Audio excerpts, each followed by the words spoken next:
Dynasty is yeah. Dynasty is live. Yeah. Dynasty is live. Get it back. Yeah. From the ground floor. Yeah, we started with a vision. Blueprint in the smoke, all pressure, all precision. Late nights, hard calls, every move had a reason. Built it brick by brick, now the whole room fever. Hope up been hit big, felt the love in the crowd. Hands in the air, yeah, they said it out loud. Every grin, every shout, we could feel it come down. From a sea to a wave, now we run this town. Hold up, you can hear it in the brass. Cut sharp, cut clean. Every step got a stamp, every bar got steam. We've been moving too fast for the old out team. Now the name hit the room like a live wire beam. Now the dynasty is live. Now the dynasty is live. Welcome back to Brick Dynasty Live. Tonight we have a returning guest and someone I would like to call a friend from this community who has done a lot for us and somebody I'm very excited to see back in the room. We have Mr. Kulhan with us. Good evening, sir. How's it going? Man, you have exploded lately, it looks like. You've doubled up in 90 days or so? 80 some odd days? It's 91. This is 91. Okay. And we've, just over doubled, 427 subscribers in that many days. That's awesome. Yeah, I'm quite proud of it, but I can't say I know this kind of sounds big-headed, but I didn't. I figured I might go to about 150 days, but it took me till about day 50 to kind of estimate that. But I honestly thought that daily streams were going to kind of, after maybe 10 days or so, it was just going to start picking up steam, and it would get me there like a lot quicker. Yeah. But obviously I'd never done it, and it wasn't based on any kind of research, but I just thought, let's give it a try. And of course, because the first few streams I was doing, it was like sometimes up to 10 subscribers, I thought, oh great, if we carry on like this, I won't have to do this for much longer. But then there were days where it'd be none, and the odd one would fall off. So it's kind of, yes, I'm proud of it. Yes, I'm happy with where it is and the fact that we're getting towards that goal, but also kind of like it didn't go as well as I thought it would, in terms of, I thought it would be a case of 50 days of streaming and it fell in place, or it started doing its own thing. I kind of did I wouldn't say I did research, but I did kind of look into people who do regular streams, and the algorithm kind of picks that up, and then it just kind of takes a life of its own. But that didn't happen. So it only keeps going as long as I keep going. Mm-hmm. If that makes sense. So, so I don't know what you got to do to achieve that success, where it just kind of goes, it takes off without you. But yeah, I guess we will see in the fullness of time, or not. Yeah. Okay, so you're 91 days in, so roughly 3 months, somewhere in there. And you've been kind of all over the map, right? From a minute here and there to much longer streams. Your regular show on Sundays counts, right? Mm-hmm. And those are always a marathon. Yeah. So a lot of variety mixed in there. Yeah, I was quite kind of glad that I didn't commit to anything specific from day one. It was just daily streams. And I kind of stretched that out a little bit. There was a time where I don't know what happened, but it was like gone midnight. I don't know whether I fell asleep or something. I just thought to myself, well, not everybody's watching it is from the UK. So, it is still Tuesday somewhere kind of thing. And I know that makes it a lot more loose. But the idea is that I'm doing a stream daily. So it's not as if I'd done that one early hours in the morning and didn't do one the next day, So, but yeah, so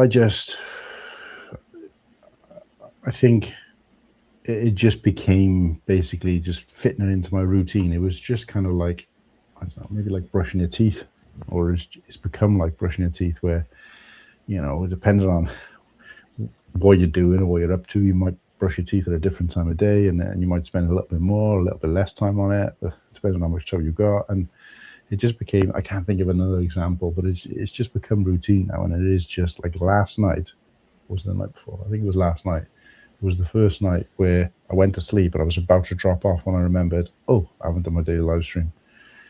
And even Kirsty was at the point where she was like, go and do it, just do a quick one though. Whereas, you know, a couple of months before, she would have been like, oh, forget about that, just go to sleep. So she knows that she supports that commitment. And yeah, it was just, I think I felt like it took a life of its own in terms of changing my outlook on the whole thing. Because I think to start with, I was doing it from behind the desk every day. I was putting pieces on the set, or taking pieces off the set, and then walls, you know, by the count. And it was very much trying to keep it a Lego. Not just, it was a day where we were out and about. I mentioned to Kirsty, oh, we're gonna have to get back because I got to do my live stream or whatever. She said, why don't you just do it here? And I was like, we were out and about, don't we? I think we were out like in the park or something. She said, why don't you just do it here now? And I was like, oh yeah, give that a try. And it was such a popular stream. It was so active. I was just sitting out. We'd had a bit of a picnic and we were just out, and some dogs were coming up to us while we were eating our picnic, and we were kind of, you know, getting friendly with them, and I was filming them, and then the owners would come and have a chat with us. And, you know, the train was going past, because the train where we were at Ava Park is right on the beachfront. And there's a train that kind of shoots by, so I was filming them coming out of the tunnel and going across the front of the beach and all this kind of stuff. And it was just really popular. And I don't think I mentioned Lego once. And it wasn't until, you know, the stream ended and I just saw that the interactions on that stream were like through the roof compared to what I'd seen elsewhere, even on the show, in terms of like the amount of comments, the amount of likes, the amount of interactions. And I was just like, oh, it blew me away.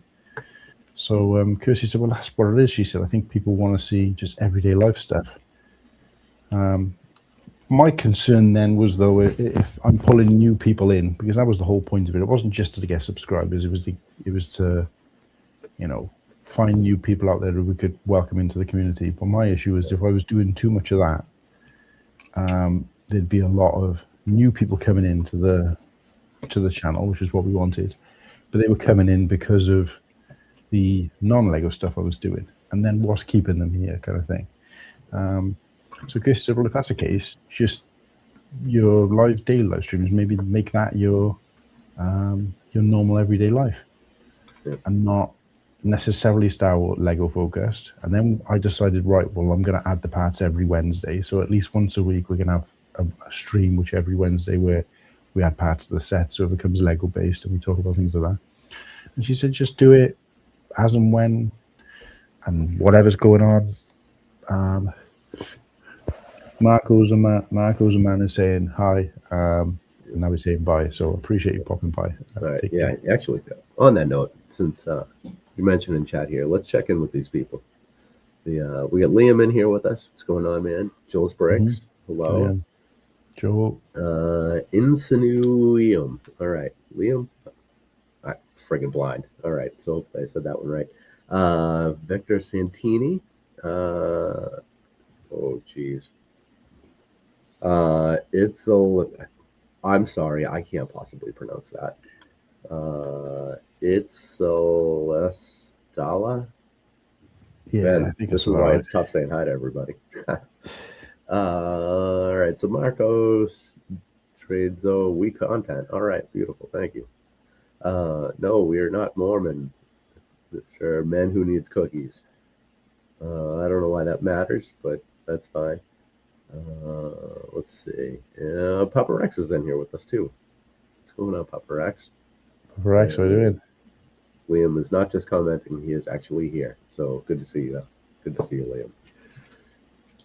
So okay, so you went to day-to-day content. How did that feel? Did that feel weird, or did it just feel like supernatural? Like regular. To start with, it was strange because I kind of felt like I had to do this whole I'd been used to doing this whole kind of introduction, like, you know, with our regular show, and that it had to be a certain way. I'd have the lighting, the key lights down here. I'd have the all my bits and pieces ready to go, and they would be like, right, everything good. And I did that for, like I said, for a while until I think it was that day that I did that stream out and about on the go, and realized that people don't really care about stuff like that when it's a daily stream, as long as I think they can see, or, you know, as a whole, your channel does have some structure in terms of, like, you know, the show that we have regularly, then I think it's okay to have something, you know, there's perhaps the opposite of that, or different to that, or more relaxed than that. So from then on, I just didn't bother. I was mostly streaming from, like, here where I am now, and not in my normal streaming space, just to kind of give it a break. The only reason I'm here now actually is because Kirsty's obviously in bed, so I'm like an extra floor down from her than I would be if I was in my normal streaming space, just to give her a chance to not wake it up. But yeah, it just made me realize that actually it's not about the setup and what I look like and where I am, or even what I'm talking about. It's just about interacting with the chat, and also them getting to see something a bit more raw and a bit more natural, you know. Like I said, I stopped doing the whole Lego thing, and to be honest with you, apart from the Wednesday streams, I don't really go back to it, and I just saw like a complete difference. And then I had a conversation with Kirsty recently, actually, and I said, well, my issue is when I finally do stop doing these daily streams, for all those people who've got on board because they like to just see what you're up to.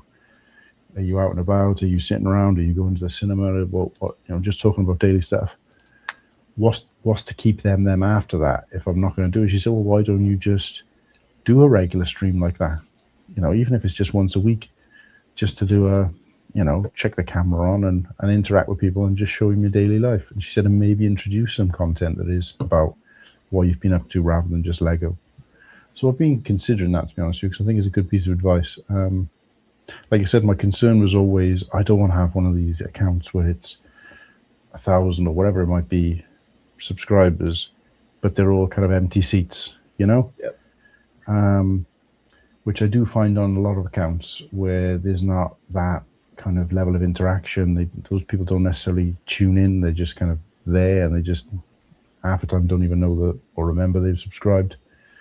And I have seen the difference in that, because there's been a lot of new people who are popping into the show, coming into the daily streams and saying hello. And, you know, I can just tell straight away, a couple of the people in the chat today where they've just immediately said hi and named me and made some kind of comment that makes me think, right, they've come, might not know their name and know them particularly well, but I know they've come from the daily streams. And you can just tell it feels like two different people, like, you know. And some of those have slowly interacted within the community. There's a guy called I can't remember exactly, I forget what his real name is, but I picked up on I interacted with him on a live stream very, very early on, and Josh, Imagine Art. And we got chatting, and I think he popped into another daily or so. And then I think when we celebrated 400, which was the first kind of milestone we hit, he reached out to me and said, you know, could I be on the live stream? And I was like, yeah, I don't see why not. So we had him come on. At some point, I can't remember whether it was that. I don't think he ended up being on that one, but I think he came on the 500 one in the end.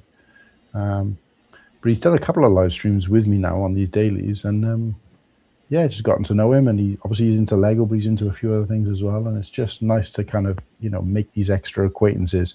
And even the lads have been noticing it, because we do the live Sunday show, and there's new people popping into the chat, and you see Whittaky or Slurpee going, oh, we got someone new in the chat. And I was like, no, they're not new to me. And they'll be like, oh yeah, I'm so and so, I'm from Mississippi. I got chat with Cool Hand the other day, blah blah blah, this, that, and the other. You know, in most cases, I will remember them as long as there's something there to remember. But no, it's been good. Like I said, but it has given me going back to your question, it has given me that kind of, it's taken away the edge off of just going live. You know, I've gotten into this habit now of just kind of pressing that YouTube button, not setting up a thumbnail, not worrying about all that kind of stuff. You know, I've got the titles and the title and description of all of these YouTubes, you know, kind of in my phone, ready to go. I could just add them later. And I'm just hitting that button and just seeing what's going on and letting the chat keep me motivated, keep me going. But I definitely think it's given me an outlook on the channel for the future, and you know, myself as well, where I am going to try and incorporate some everyday, some life kind of stuff. And to be honest with you, I've seen a lot of that going on across the community, including yourself, where, you know, you introduced a kind of stream that would be yourself and Tanya. I can't remember what you called it. Is it like Night Out or something like that? Dynasty Date Night. Yep. Dynasty Date Night, that's it. So it kind of incorporates or sprinkles it. I know Tanya's always been quite present, you know, in the background or sometimes in the foreground with what you've been doing anyway. Similar with myself and Kirsty, but to have that, you know, over the time you've just kind of realized, well, actually, this is something people want to see, or this is something that you'll get enjoyment out of as a couple, as well as, you know, being able to create content, whatever it might be. And, you know, have a bit of your own life in there rather than this kind of identity that we all kind of take on. And I just feel like as I've been doing this, that identity that you put on yourself, this kind of Cool Hand Luke when you're behind the screen, I'm Martin when I'm off screen, that curtain has kind of just started to fall a little bit, you know? Whereas I feel more comfortable now just being myself, and not that I didn't before, but it's a bit more open now. You know, the kind of doors are open. And I think people gravitate towards that. I think people like that kind of thing. So I do think it's important for me to, going forward, to, in some way, shape or form, try and have something that's not necessarily purely Lego. Even, like I said, even if I just do one of these kind of flick it on, how's it going, once a week, and just talk about daily life. And I think anybody out there watching, like, obviously I'm no expert in content or any of that kind of thing, but in terms of like a sense of well-being and not pressure and not I've got to hit this and I've got to hit that, and achievements and getting monetized and all those kind of things, it gives you I feel like it gives you a more of a sense of like well-being and relaxation, and it makes the hobby feel less kind of forced when you get the chance to be yourself, as well as, you know, maintain this identity. And I feel like I said, that kind of curtain is kind of pretty much dropped now, and it just makes it easier for me to just switch on and be myself. You know, I haven't brushed my beard, I'm looking a bit tired, I'm not wearing a Cool Hand t-shirt or a Lego based t-shirt, I'm just wearing sometimes my pajamas. You know, I've laid in bed about to go to sleep with pajamas on, just like, right, this is me tonight, guys, or whatever. I'm walking home in the rain on the way home from work, and I just think it just, I mean, I can understand if there's people out there who have come to the channel for the Lego who are not interested in that, and that's fine, because you see those people don't appear in those live streams, or they come and say hello and they say goodbye because they're not interested in anything beyond, you know, Lego chat or perhaps the identity that I've created for myself, and that's fine. It was never supposed to be a please everybody. It was always just supposed to be about, let's achieve something and let's get something out of it for the viewing audience as well as myself, like, you know. But I got a couple of questions in the chat. I don't know whether that's something. Oh yeah, a couple of good ones from Liam. You see those? Yeah. So, will Cool Hand stream daily when he reaches 1,000 subs? Short answer to that, Liam, is no. I mean, I kind of was trying to answer that based on Ken's question, but I think I will continue to do something that's a bit more freelance, a bit more, you know, curtains down, and this is me and this is what I'm doing.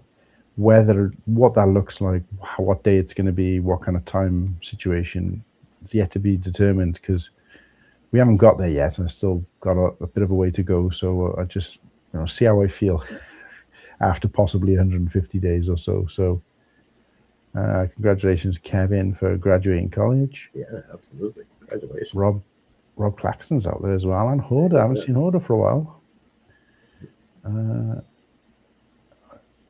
All right, okay. So Hoda's saying I myself have stopped watching Lego content, and it explains why you haven't been on the show for a while. If it isn't a mock, I don't care. Yeah. Hey, look, that's understandable, and I think there's people out there who've got that. I'm pretty much the same, to be honest with you. I'm quite picky with what I watch now. I prefer to watch shows like this or like Liam's, where it's a bit more of a relaxed situation than over-edited stuff. I'm not a big fan of videos, even though people say that that's the key to content on your channel is it's videos. I like that kind of medium-sized content, not the shorts, not the shows, that kind of stuff in between. And I honestly struggle with it because the majority of them are reviews, which is just like, it's so tedious. Yeah. Or they're just talking about a convention that I haven't been to and got like perhaps no interest in.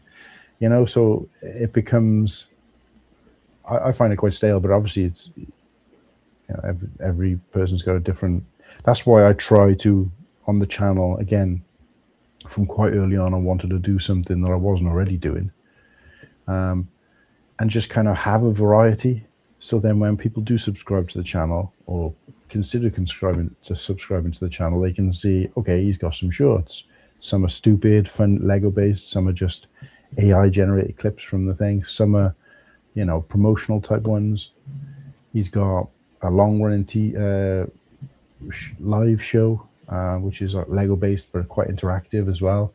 There's a couple of videos on there. There's daily streams. There's plenty to, probably not the best mixture in the world, but at least there is a bit of everything there, for different people. So, but yeah, that was the main intention, was to just draw people in and keep them, but for the right reason, not because I need the numbers, because I want to keep growing, and grow the community with it. So, question: will Cool Hand do a daily stream on his wedding day?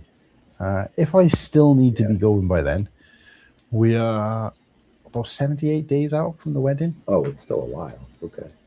Yeah, still it's middle to end of August. So that would put me at about 180-ish days. And I don't, but again, it's just finger in the wind, but I think it's probably going to finish around about 150. But what I will say, Liam, is Slurpee, Whittaky, and Nimble are all coming to the wedding. We're not having a massive wedding, so anybody out there feels like they've been left out. There's like 28 people, including myself and Kirsty. So it's a very, very micro wedding. And I'm not having a lot of family. In fact, I've only got 4 family members coming, which is my mum, my dad, my brother, and my sister-in-law. So it's not I've swapped friends, for family, basically. So those guys are coming across, and we are staying in Airbnb. Well, they are staying in Airbnb from Sunday, and the wedding's Tuesday. So Sunday night stream will be the 4 of us in person, doing the regular show together in the same room. So that'd be interesting. It won't be the first time we've all been on a stream in the same room, because we did it at Brick Dynasty. Yeah. But of course, that wasn't our regular show, and it was a bit kind of messy because there was a bit of carnage. There was about 20 guys in a room. So, smell that room. Oh. Yeah, it's just the waft of testosterone and broken dreams, So, but so we. So yes, we'll be doing the show live. So that's something to look forward to, and that's regardless of where I am with this daily stream thing. And then the Monday, we're going to be out and about all day with various other male family and friends from mine and Kirsty's family. I wouldn't call it a stag as such, but we're just kind of separating off for the day. I'll be staying with the lads then that night, So it'd be a shame not to quickly check the camera on at least while we're all kind of hanging out the night before the wedding. And to be honest, I mentioned to Kirsty just as a joke, oh, well, I'll do a daily live stream. And she said, well, even if you're not having to do your daily by then and you've passed your target, whatever, I still think you should, at least have the camera on and be like, kind of have some candid footage of, people on the dance floor, whatever it might be. Because, and I wouldn't have considered that before, regardless of the daily thing. But I think it's because Kirsty's kind of recognized, and I have too, that that's the kind of thing people want to see. If you're doing something that's different or unusual, or it's a little bit different if I was in my work every day, because then that that breaks through a different barrier of my work lifestyle. And if I was showing Kirsty and Maya regularly on the channel, which I don't tend to do, certainly not their faces if I can help it, because that breaks down a barrier for them. But in terms of just seeing what I'm up to, what's going on, and obviously if the boys are there as well, because they got a link to the channel, then it feels a shame not to do it. And again, people can kind of watch or not as they so wish. But I think, again, people have been joining me on this journey, and it does feel like I'm kind of driving some train through wilderness and all the rest of it, and people are kind of jumping on and off as they so please. But I feel like I almost owe it to them to do stuff from the wedding, even if we've achieved the target by then, because I've talked about it's been one of the long running topics throughout it, because we've been counting down the wedding physically in the house. We've got a countdown board, and that's become topic of conversation in quite a lot of these streams. So there's been a lot of people who are like, they know it's coming, they're kind of on that countdown with me. Does that feel a bit invasive? Does that feel a bit like, well, it's not special to us because now people all over the world are also it's 60 days or 70 days, whatever. But they're cheering for you, man. That's good. Exactly, that's what I'm saying. And it took me a while to kind of recognize that that's not invasive. Actually, that's people who are genuinely interested and they genuinely want to see. And that is kind of just that countdown of the wedding, which kind of becomes a casual conversation through these daily live streams, slowly but surely, a little bit at a time here and there. But that is a kind of almost a potted version of what we're doing, or what I'm doing generally anyway, if that makes sense. It's like that's what this whole thing is about. It's about having people on board to get this, to be involved in this countdown and really be cheering for me and the channel. And yeah, so it's nice to see within this kind of countdown, within this target, we've also got that countdown, that target. So yeah, you're right. I think seeing them excited about it and asking questions about it, like Liam's doing, and getting kind of involved. And again, there's been a few people who ask quite regularly, what's the countdown at now, whatever. That is, it's nourishing, and that, again, another one of those things that can gets the juices flowing and keeps you going, Yeah, I think, like, I don't know, society as a whole at this point is just kind of very lonely, right? You go to work and you do your 8, 10, 12 hours or whatever it is that you're doing, and then you come home, you're exhausted, you're an adult, you have kids or you don't, whatever, you're not going out. What do? You still kind of want that human contact, but you're not really going anywhere. Live streams are a great outlet for that, right? You hop on, you meet some new people, as far as the internet goes, right? Yeah. And you kind of share a little piece of that life, but you don't actually have to go anywhere. And it still kind of feels like you're getting that human connection. Yeah. Your streams are great for that. I mean, they're filling a need for a lot of people, I think. Yeah. So. No, and look, I don't. I said this to you on the live the other day. I don't think I'm breaking ground. It's impossible, in fact, to do anything original or do anything different or do anything new, whether you know about it or not. With social media the way it is, and specifically things like YouTube, those days are gone of doing something for the first time or doing something new or original properly. Within reason, like, obviously if you're eating Lego pieces every day on a stream, then it might be a different story. But, in terms of what people expect or want to see, big bottle of tomato ketchup on the sofa, I just noticed. What the hell's that doing? Well, I'll move Where else that. would you keep it? Well, I don't eat the stuff, so I'm guessing that's Kirsty's just left it there for whatever reason. Unless she's taking it, she's in the middle of packing. So if you can see some stuff on the sofa, she's packing. She's going on a trip to London with her mother. She has to bring ketchup. Well, that's what I'm thinking. She left that out because she's planning to take it with her. So I don't know. Everybody needs travel ketchup. So it's a big old bottle, but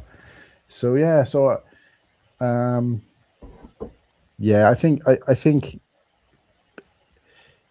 like I said, I don't believe that I'm doing anything new or groundbreaking, but within what I'm doing, I feel like I've done a good job of making it personal to me and making it, real and raw. And, there's been no kind of script or anything like that, and I've not got to the point where I feel like I need one. Again, when I first started doing it, I was like, what am I going to say? How am I going to keep this going? I got no kind of co-hosts to bounce off, and it just made me realize that I don't need them. I mean, I need them for the show, but I don't need them for something like this. But yeah, I feel like anybody. I'm not doing anything that nobody else could do. The challenge really is just the remembering it and just keeping that passion for it. That's the only real thing that I feel like I'm doing that most people would give up on. But the two things that have helped with that is, one is that once you've gotten sort of 30, 40 days deep, like I said to you on the stream the other day, that almost becomes your motivation because, well, I don't want to let it go now. I can't let it go after all this time, So the commitment you've made is the commitment you've made. But the other thing is the people in the chat. And there have been times where the chat's been absolutely overwhelming. There's been times where there's been kind of nobody in the chat. And I'm okay with that, because I think I've also noticed that depending on the length of the stream, I do get quite a lot of replay views on it. Like I might end the stream with, 100 views, and by the time I check it the following morning, it's on, 140. That could be somebody who's watched it for a second. I appreciate that. There's no way of knowing, unless you're an analytics guy. But the fact that it has been, people have kind of clicked onto it after the fact is, it makes it worth doing. I see Hive in the chat as well. Hive, how are we doing, mate? What's going on, Hive? Good to see you. I see two very handsome. I see two very handsome men. Yeah, nice. Thank you. Assuming I'm one of them, then yeah, thank you. Oh, jeez. Liam is off. Yeah. Have a good day. Awesome. I can't wait to meet him in a couple of weeks. Yeah. It's funny, actually. We were talking about Brick World the other day. I don't know how the conversation came up. I was talking to Kirsty about it, and she was saying, what is, I said, look, the main things I'm going to miss is catching up with the guys who I kind of familiarize myself with now in the community, like yourself, Tanya, Smokey. I don't try and name everybody, but those people who were going and we had a kind of good relationship or connection last year, I'm going to miss that more than going to see Lego mocks and doing streams from a stage, all that kind of thing. But also the people who are going this year that I would love to have met, Papa Rex, Liam, and I feel like meeting Liam in person, I've come as close to that as I'm ever gonna do, at least until we do meet, obviously. So it doesn't feel like it's like, well, I've seen you on the odd stream and now you are in person. But it just does feel kind of a bit sad that I'm kind of missing out on that, I'll be honest. So, and I'm just seeing what Hoda is putting in the chat as well. And yeah, he's not Lego content, Lego set content. Yeah. Yeah, specifically people giving themselves a pat on the back for finishing a Lego set. Yeah. No, I get that, and I'm not knocking other content. I'd be a fool to sit here while I'm, in the process of daily streaming just to be able to get subscribers and then say, "Well, everybody else is doing crap content," because it's just not for me. That's all I'll say. And just watching somebody build a Lego set on, a speed build, or talking about a Lego set they've built, or cracking open a Lego set, I don't really find that interesting. I do get on board with people who are building a Lego set on stream, but again, I'm not really there for seeing them build a Lego. In most cases, you don't see it anyway. I'm just there for the chat, the interaction, what else is going on in the chat. There's been times where I've been so involved in the chat. I'll use Madlib as an example. Madlib does a Madlib Monday. Shout out to Madlib. And his stream on a Monday, I've been in there several times, and I've gotten so involved in the chat that I'm not really even paying attention to what he's saying or the Lego set he's building. Might not even be, I couldn't even remember a set that he's built in the streams that I've seen recently of his.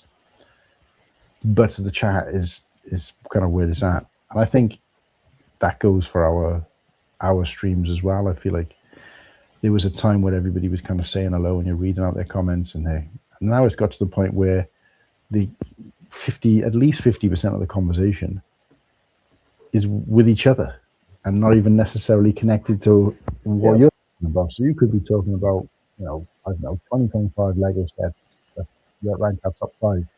In the chat, you hear, "Yeah, I got a long day at work." "Oh, yeah, I had a great day." "Oh, what about this weather?"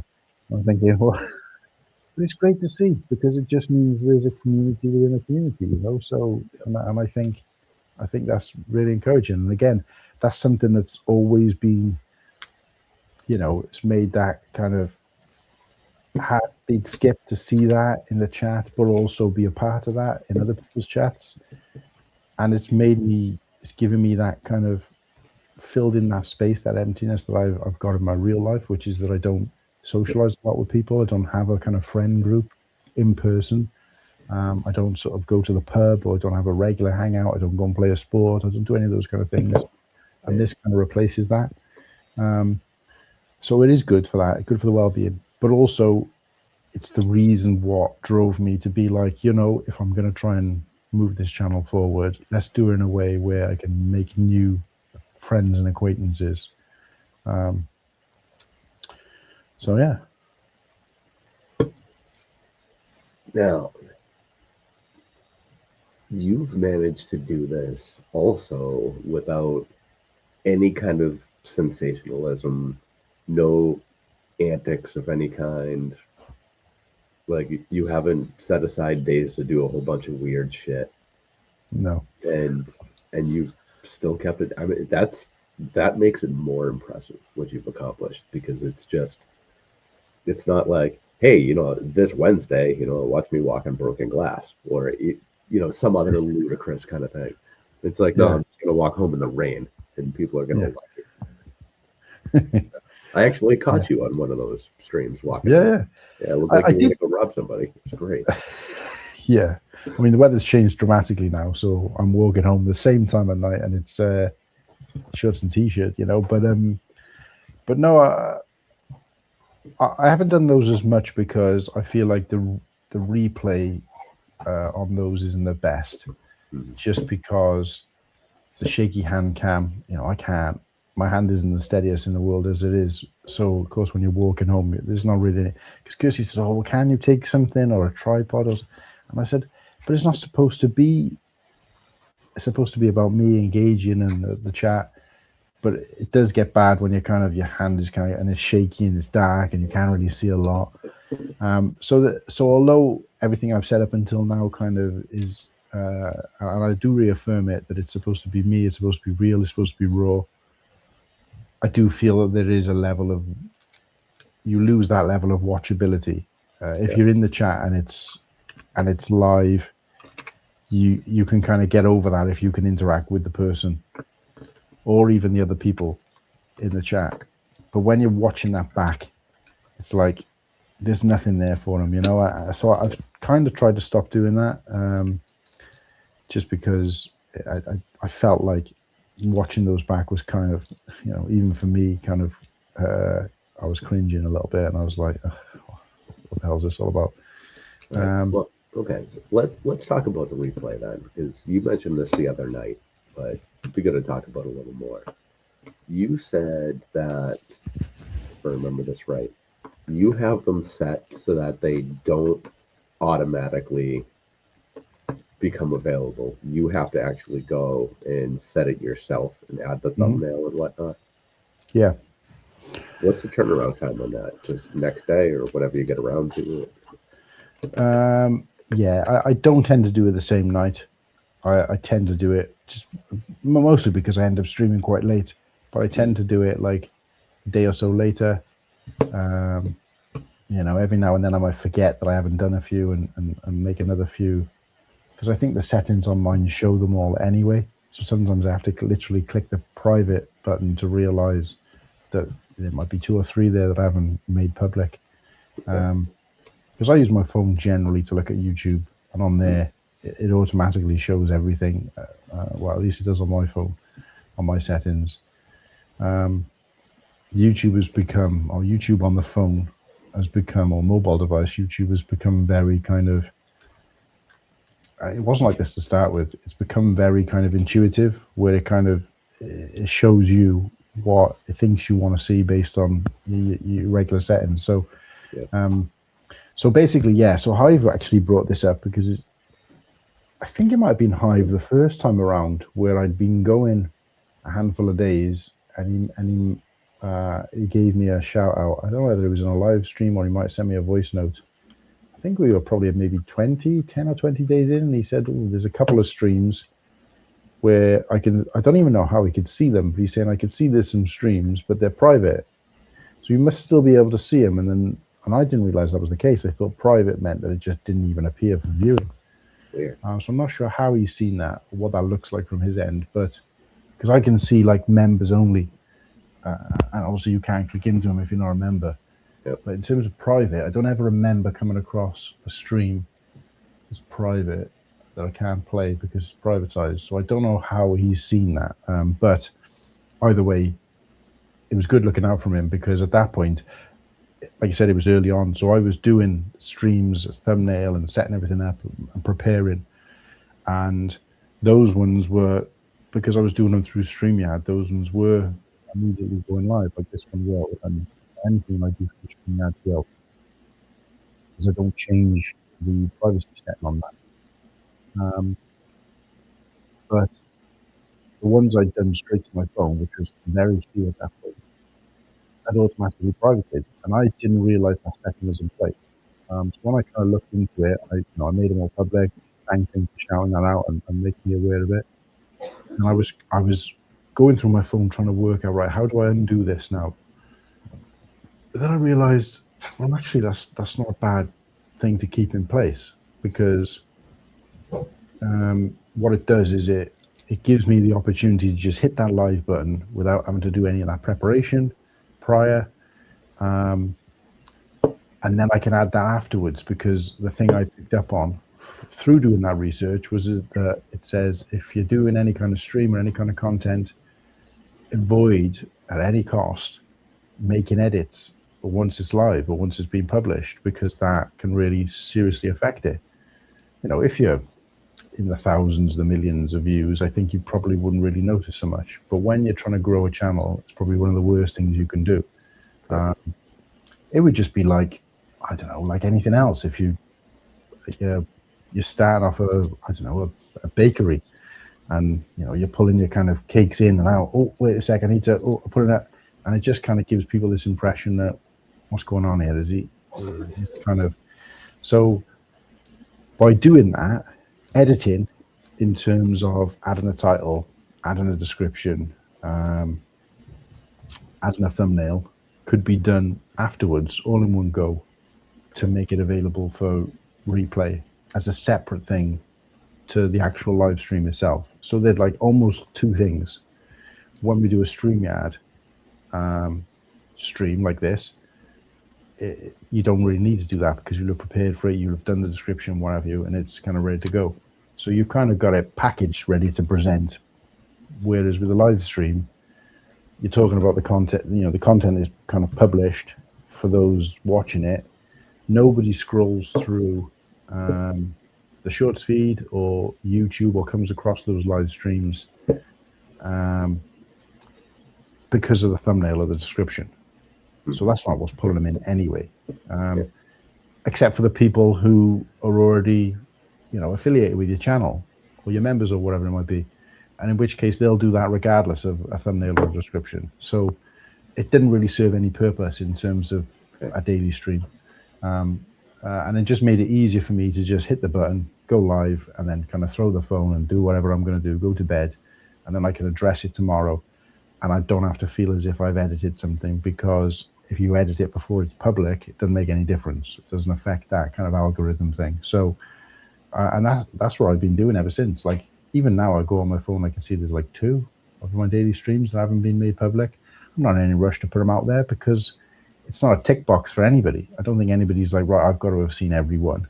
And even if they do want to do that, they can still do it because it will be made public at some point. So, yeah, I just think I kind of found it by accident, but I would definitely recommend it if anybody's doing that and wants to kind of get into this kind of thing. Then it's a good shout. And I see Serena. Yeah, Serena. So Serena's a perfect example of somebody who I kind of, or I say stumbled across. I guess we stumbled across each other because, and she's straight out of Mississippi. So, and yeah, come into the streams. Don't even think she's necessarily a Lego fan. But come into the streams, popped back on a few streams, popped on the show on a Sunday and kind of checked in and watched for a little bit. And yeah, there we go. So Star Wars fan, that was right. So Serena's a Star Wars fan. So scrolling live stream the other day, came across Star Wars Talk and been commenting or coming ever since. So I appreciate you, Serena. And that's a perfect example of what we're looking to do is to build this community. And I do say community because it's not my community, it's just a community. And one thing people keep picking up on that I say without even realizing I'm saying it, and it's certainly not rehearsed, is we're trying to get to this on this channel. We are live streaming every day, and people are like, who's we? It's just you behind the camera. And I'm like, yeah, but I say we, I don't just mean we as in the people who work on the channel, because it's not all me. Yeah. But I say we as in we as a community, because I know when we hit that 1,000, there's people out there who will be probably almost as excited and thankful and feel rewarded by hitting that achievement and that goal as much as I am. Yep. Which is just a fantastic feeling, so yeah, and we cheer for you all the time. And the last couple all 3 of the Dynasty Date Nights we've done, we've given people updates on your progress because we're all cheering for you. I appreciate that. It's an awesome, exciting thing that you're doing, and it's a lot of fun. It's a lot of fun to see. Yeah, and a quick shout out to some of the other channels who've done the same. I know Brick has mentioned it in his, Liam's mentioned it. Brick World, Mark on his channel every week. Oh, I didn't see that. Yeah. So there you go. It's just it is nice to just kind of have that level of camaraderie and that level of kind of people cheering you on. And again, it's another reason, it's that third reason to keep going now. Yes, we're going for a target and building a community. Yes, I'm carrying on because of the chat and because I can't not do it now, just for my own self-worth, but also the fact that other people want to see that achievement. The only thing I'm a little bit disappointed about is that I haven't been as on the ball with we've hit 600, let's celebrate. We've hit 700. We did it for 400. I think by the time we did the 500 one, we'd already passed 600. And then since then, I haven't had a chance to do 600 or 700. but I'm hoping to try and do at least one of those this week. And what are you at now? It's 738. Nice. So I'm hoping to do 600 and 700 before we hit 800, but see how it goes, I guess. So I'm at 803 right now. I did see you past 800, mate. Yeah, real well done. There's a very good chance you are going to hit 800 before I hit 804. Yeah. It has been rough lately. We go up 2 or 3, we go back 2 or 3. We've been pissing some people off lately. So I remember Ostiff did a stream a while back. I wanted to say I think might have even been May last year, and I think he hit 300 subs during that live stream he was doing, and I was kind of there for it, and it was like, yay, celebration, well done, congratulations, blah blah. And then I think he joked that he just dropped back a few subs, shortly after, but nobody was really looking at that. It was just, he'd hit the 300, blah blah. And I remember kind of going and checking out his channel, because he went off the radar a little bit then for a while for personal reasons, which we won't get into, but and I remember going and checking, and I wasn't looking to see how many subscribers he had. That's the last thing on my mind when I'm checking other channels. But I noticed that he's got back to 300 again. So, and it just goes to show that it is kind of like, I don't know what the analogy would be, but you have got to keep it going, especially when you're in these kind of numbers. And when I say, it could be hundreds, could even be a few thousand, you've got to keep it going to keep that, blood boiling, if you know what I mean, because I'm not saying that, because he hadn't streamed for so long, he dropped, people are going to disappear, but it does get stagnant. And then it does get, we were like it on the show for ages, way before I started doing any of this, where we were just like yourself, we were, it taken us near enough 18 months just to get to 300, and we'd never really done anything to really push it. We weren't even saying subscribe to the channel, like the stream, things like that during the show, because it was never really top of our mind, and it still isn't to some degree. But I think when it comes to growing on YouTube, and you want to get to that point where it kind of takes a life of its own, you've got to come out bullet a gate kind of thing. Because I think if you start off slow and steady and, kind of getting the odd subscriber here and there, you almost create your own future on your channel.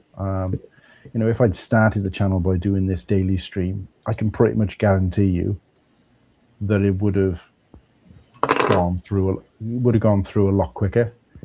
And again, this isn't from any kind of experience or knowledge. It's just because of what I've been seeing and what I've been reading, where people have started a YouTube channel with a daily stream, and they've got a couple of thousand subscribers after day 50, because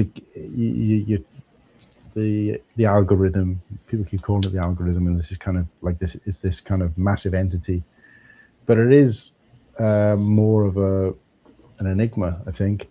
And nobody really understands it, and you have to be like, the Rain Man to understand it. But essentially what it is you can now compare it to like modern AI, where it learns from the input that it's getting.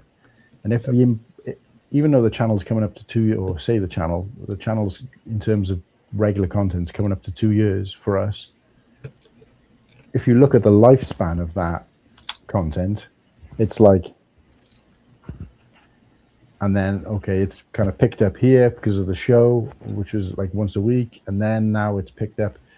So really, in the grand scheme of things, when you look at the whole, bar chart, or whatever you want to say, line graph, whatever you want to say, really, it's still, in terms of regular content, it's still quite recent, and it's still looking, the algorithm or the AI of the system is still looking at the big picture, which is that it was relatively flat for a long period of time. So, already you've kind of sealed my own fate, in that it'll never be every time I switch on without doing any content. Every time I switch on, it's another 50, another 100, another 1,000. Like I've seen some people talk about doing. It'll never be that. Mostly because I think the type of content I'm doing, which is quite neat. Yeah. I'm talking about the Lego content now, but when I read stories about people who've gone on and initially did a daily stream or did something regularly or consistently from the very start, it told the system early on that this is what's to come, and it just was like that. But like me and you have had conversations since the first time we ever met on or had a conversation, I guess, at all, about growth of the channel and stuff like that. And I guess your regular show was the same as ours, in that it was just something to keep yourself occupied, talk about something you're interested in, just be slightly behind, almost like glamorizing your hobby for other people to see. And it's taken a life of its own since then.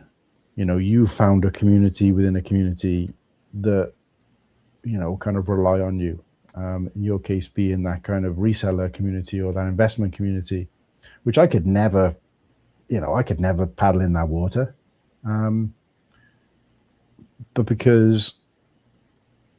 but in terms of you growing the channel, a lot of it's come from you sitting quite comfortably and doing a service within that sub community. You know what I mean? Well, I kind of screwed myself there, because I have the reseller investing side, and then I have the hobby side, right? And they don't necessarily get along, the two different sides. So when I do investing shows, I get a lot of viewership, I get more subs, and then I'll interview somebody from the community, a mock builder, a content creator, whatever, and I'll lose a bunch of the investing people because they're like, what the hell is this? Yeah. Well, these are Lego people. This is what we're here for, right? Yeah. And then all of the Lego people see a reselling show and what are you doing here? You're bringing these dirty scalpers on. It's like, wait, no, we don't deal with dirty, we don't deal with dirty scalpers here. That's not a thing that's happening. So yeah. It's I kick myself in the face whichever direction I go, but I'm here for the people. I want everyone in the community to get along, and I'm not bringing a bunch of shitbags on. Yeah. So whatever. It is what it is. No, I get that, and I've been quite open with you about, I struggle with the reseller stuff just because it's not something that I know a lot about. I like dinosaurs, right? I love dinosaurs, but if there was a YouTube show out there talking about fossils and dinosaur bones, you've lost me. They're connected, but they're not. I don't have that level of interest. Movies are the same. So I'm a huge movie fan, and I go to a regular film festival here in my hometown, and I was sitting and watch the films, and then they talk about going to these networking events that are kind of out afterwards, which are mostly for the filmmakers, which is the majority of the people watching. And I'm one of the only sort of people who's there just to enjoy the content. And then I've been to one of these networking events. I try and dip my toe in a little bit, and I'm just, not only am I out of my comfort zone, I think one of the guys there was saying, I can see you're not comfortable here because everybody else here is a filmmaker and you're not. And I said, well, without it sounding awful and rude, it's not that I'm out of my comfort zone as much as it is I'm bored, because I don't have, but I'm also not there thinking, I love film, but I wish I was a filmmaker. Yeah. I'm not interested in how you shot that scene. I'm interested in seeing what it looks like on screen. If you want to talk about it while I'm looking at it, and maybe that kind of thing in terms of tidbits. Yeah. Well, actually, we shot all that in one scene, whatever. But in terms of the science behind how they filmed it, why they filmed it, what camera they used. I just think, I'm just kind of, it's not for me. And it's a little bit the same with the Lego community as a whole, in that there's a lot of things, you know, I'd say most of the parts, the elements of Lego that I'm not interested in. And I know it's the same for other people. So I've had that conversation with you, and I've watched those streams, supported those streams. But could I sit there and engage with it and get some enjoyment from it in terms of what you're talking about? No, but not because what you're saying is boring to me. It's just that I don't have enough knowledge and I don't have enough interest in it for it to. And I've had the same conversation with people who I've reached out to people and said, hey, you used to watch our show quite a lot, and I haven't seen you in there for a while, you know, just any specific reason. And you know, the regular feedback I get is, I just don't like all the dicking about. You just don't get on with it. Like, it's just arguing with each other, fart noises, messing about, laughing your heads off, clearly inside jokes, and it's just I want to see Lego content. And I thought, well, fair enough, you know, and I like the honesty. Yeah. I did go to myself, do we need to get rid of that? And No. I remember saying to the boys, let's try and be a little bit more, I wouldn't say professional, but I'd say try and be a bit more structured. Let's try and be a bit more like right on the nose. And we tried it out for a couple of weeks, and it just didn't feel right, didn't feel normal. And we probably lost more people, or had more people switch off from that or give feedback from that than those couple of people who were probably never going to come back anyway. So it's like, you know what, you've got to play to your strengths. But I do think there's still an element of, like what you said, do one for you and one for them. And I think it was Sean actually who reached out to me quite early on. Sean from ACOB, shout out to Sean, said something similar to me. He said, in terms of how you want to take the channel forward, just make sure you're doing something for you and something for them. So, i.e. something for the viewers, but keep, just, you know, don't forget who you are. Don't just keep doing it because, you know, you think that's what people want to see. Yeah. They've got to be able to see that there's a passion and enjoyment from you, or, you know, in our case as well, the third element is that making sure each other are covered. So there might be something that the guys want to do and I'm not interested in, and yeah, I'll take a back seat and I'll just see how they want to run it.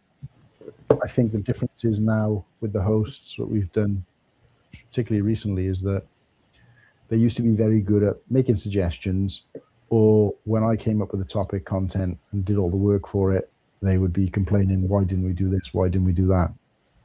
So I just started saying, okay, if that's what you want to do, there you go.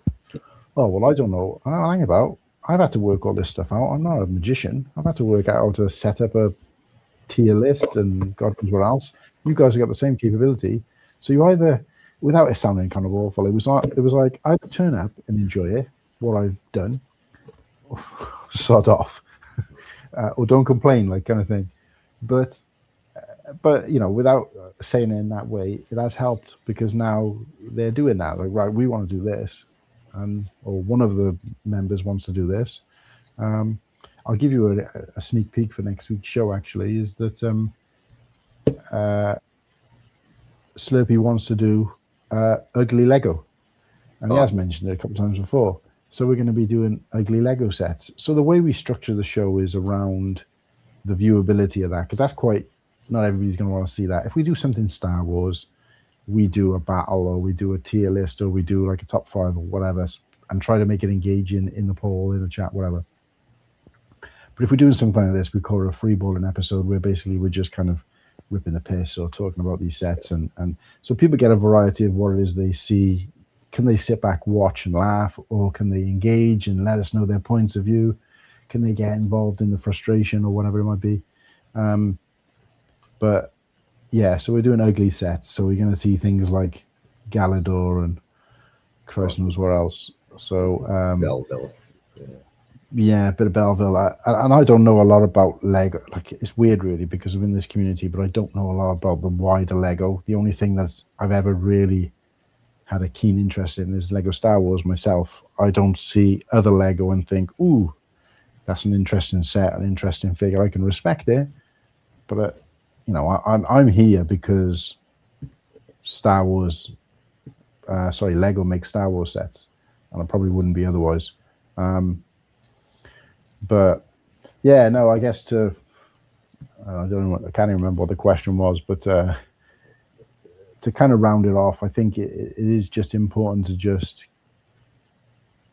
continue to be yourself, do something that you love as well as what you think other people will enjoy. And like I said, we've seen a huge change in the show since we made it more interactive. Using the polls, using the questions, because it gives them a chance to feel as if they're part of it. And then memberships, which obviously we've recently achieved, just kind of heightens that now, because it gives you that extra layer of, red carpet, but also something you can continue doing behind the scenes in terms of. So what we're going to start doing is we're going to start giving the chat and the opportunity to make suggestions on where they want the show to go in terms of the content. So what do you want to see next week? Maybe give them 4 options, they poll it, or we can just get them to say, hey, what does he want to see next week? Let's have some ideas. We pick the best 4 ideas, and then they'll go into a members only poll, that kind of thing, and it's nice to have that kind of, like I said, it's quite new to me at the moment. You're probably a little bit more used to it than I am, but it's nice to have that little kind of background thing in terms of membership, so you can have a little play with throughout the week, and find something to kind of chuck in there, if you know what I mean. So yeah, I need to get better at the members only stuff. We do the third Friday of every month. We do a members only show. And we haven't quite figured that out yet, because the timing of it's weird. Derek Tadashi is my co-host for that. He's on our team. He does all our design work and whatnot, and he's the best. So hanging out with him is always a pleasure. Yeah. But he's on the West Coast, so he's 3 hours backwards. Right. So we do it at 10 p.m. Eastern on Friday. Right. Which is great if you're a dad of young kids and you're home on a Friday. Yeah. But it's kind of a shitty time for everybody else. Yeah. So what would that be? 10 p.m. So it would be 7 p.m. for the 7 p.m. for him. Pacific. Yeah. Because I always think 3, but it's actually 4 time zones between you, effectively, isn't it? Yeah, because 3 hours before time zones. Yeah. Yeah, because we get the kind of forgotten time zone. It's Mountain Time, I think they are. Yeah. Cody, who was on with us last week, is Mountain Time. Right. Yeah. Cody is in Stud Lake. No. Cody, owner of Brick Slopes. Oh, right. Cody with a beard. Yeah, I know. Yep. People are freaking suckers to pay for memberships to YouTube channels. Most of the time, everything gets uploaded to the algorithm anyway. People are broke at spending money on you. Well, I appreciate the thought there. Yeah, we do have the private show. We do other things for our members, and we also, a lot of our YouTube channel members also get free app access with their membership. Yeah. Or yours is definitely a little bit different because you got that extra level. Yep. I think with ours, I tried to make sure that from day one we weren't putting anything on the members only or under members only that we were previously doing as part of the channel. Yep. So what that means is that everything that's members only is new. I sneak peek at next week's show. I'd be in the thumbnail, getting the chance to help pick the show content. What set am I going to build on the next 500, 600, 700 of this kind of road to 1K, which is one active on there at the moment. We've done sneak peeks at our new super chats. So the guys, we did a new super chat with Whittaky as use on Sunday, which was kind of edited down from a video we'd sent to Slurpee, or edited up. But we had that for members only to view 4 or 5 days before we aired it on the show. So I think, you know, what Mandy Lou is saying is right to a degree, in that in a lot of cases we do then that stuff is then available. But membership isn't just about having an extra layer. It's about having extra access sometimes, or early access, or continued access. So like what Brick Hive does, where he does his live show, keeps it available for a couple of days, and then it goes to members only. So you've got that rewatchability for members, which is, you know, a strange move, but it works for him. So with me, I've done something different in that, and again, it is kind of new. Every time I do a daily live stream, as long as it's over a certain amount of time, it generates a kind of 1 minute AI, and you can edit it if you want and change it. And I just don't bother. I just think, well, it's created for me. The AI has created this 1 minute short for me. It's clipped something from that live stream, which sometimes they get it right and they get like a really exciting or fun part. Sometimes they just get half a conversation.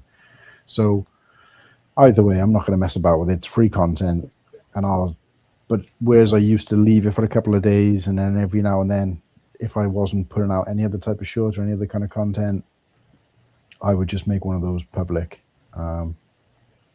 so that I was doing something. But now I immediately make them members only, so members can see that AI short from the daily live stream straight away, and then I'll still do the same thing. A couple of days later, I'll make it. But the going forward, the plan is to have something structured there. So it's not just as and when I feel like doing something. It'll be structured. It'll be access. So our second tier is access in terms of live access, which means if we do a green room, they can be invited on to hang around with us in the green room. If I do a Cold Fusion stream, they got, you know, a reserved seat to come on the panel. If we do that after hours or a black ice show, you know, that kind of thing. So it's more about just getting a little bit closer to what it is we do. But in terms of the standard level, yeah, I think, you know, again, I think what Mandy Lou is saying is, it's definitely an opinion that I probably shared myself for a long time, which is people are suckers to carry on paying for extra stuff. But I think if you're invested in the people, invested in the channel, you want to support them without, you know, feeling as if you're having to pay your way. But I also feel like if that membership, both the price and the content, is coming from the right place, in terms of they're not there to try and make money out of you, they're not squeezing the life out of you, they're not holding things behind a paywall. If that is right, I think people will do it, because it's almost like, I want to be a founding member. I want to be a supporter of the channel, you know, without parting with thousands of pounds, without having to buy merchandise, without having to, you know, do all that thing. But I've been really, I said this from the very start to the guys. In fact, we were able to do memberships a couple of months before we actually ended up doing it, because I took so long trying to decide how I wanted it to look, going back and forth. And those guys were just saying, just click the button, make it. And I was like, no, I want to do it right. I want to make sure we launch it properly. And it took me so long because there was just so much I wanted to do. But the main thing for me was just, like I said, not holding things behind a paywall, and not being, I didn't want to do any of this, you know, you've got to be a member to make a comment and that kind of stuff. So I've kind of held back from that.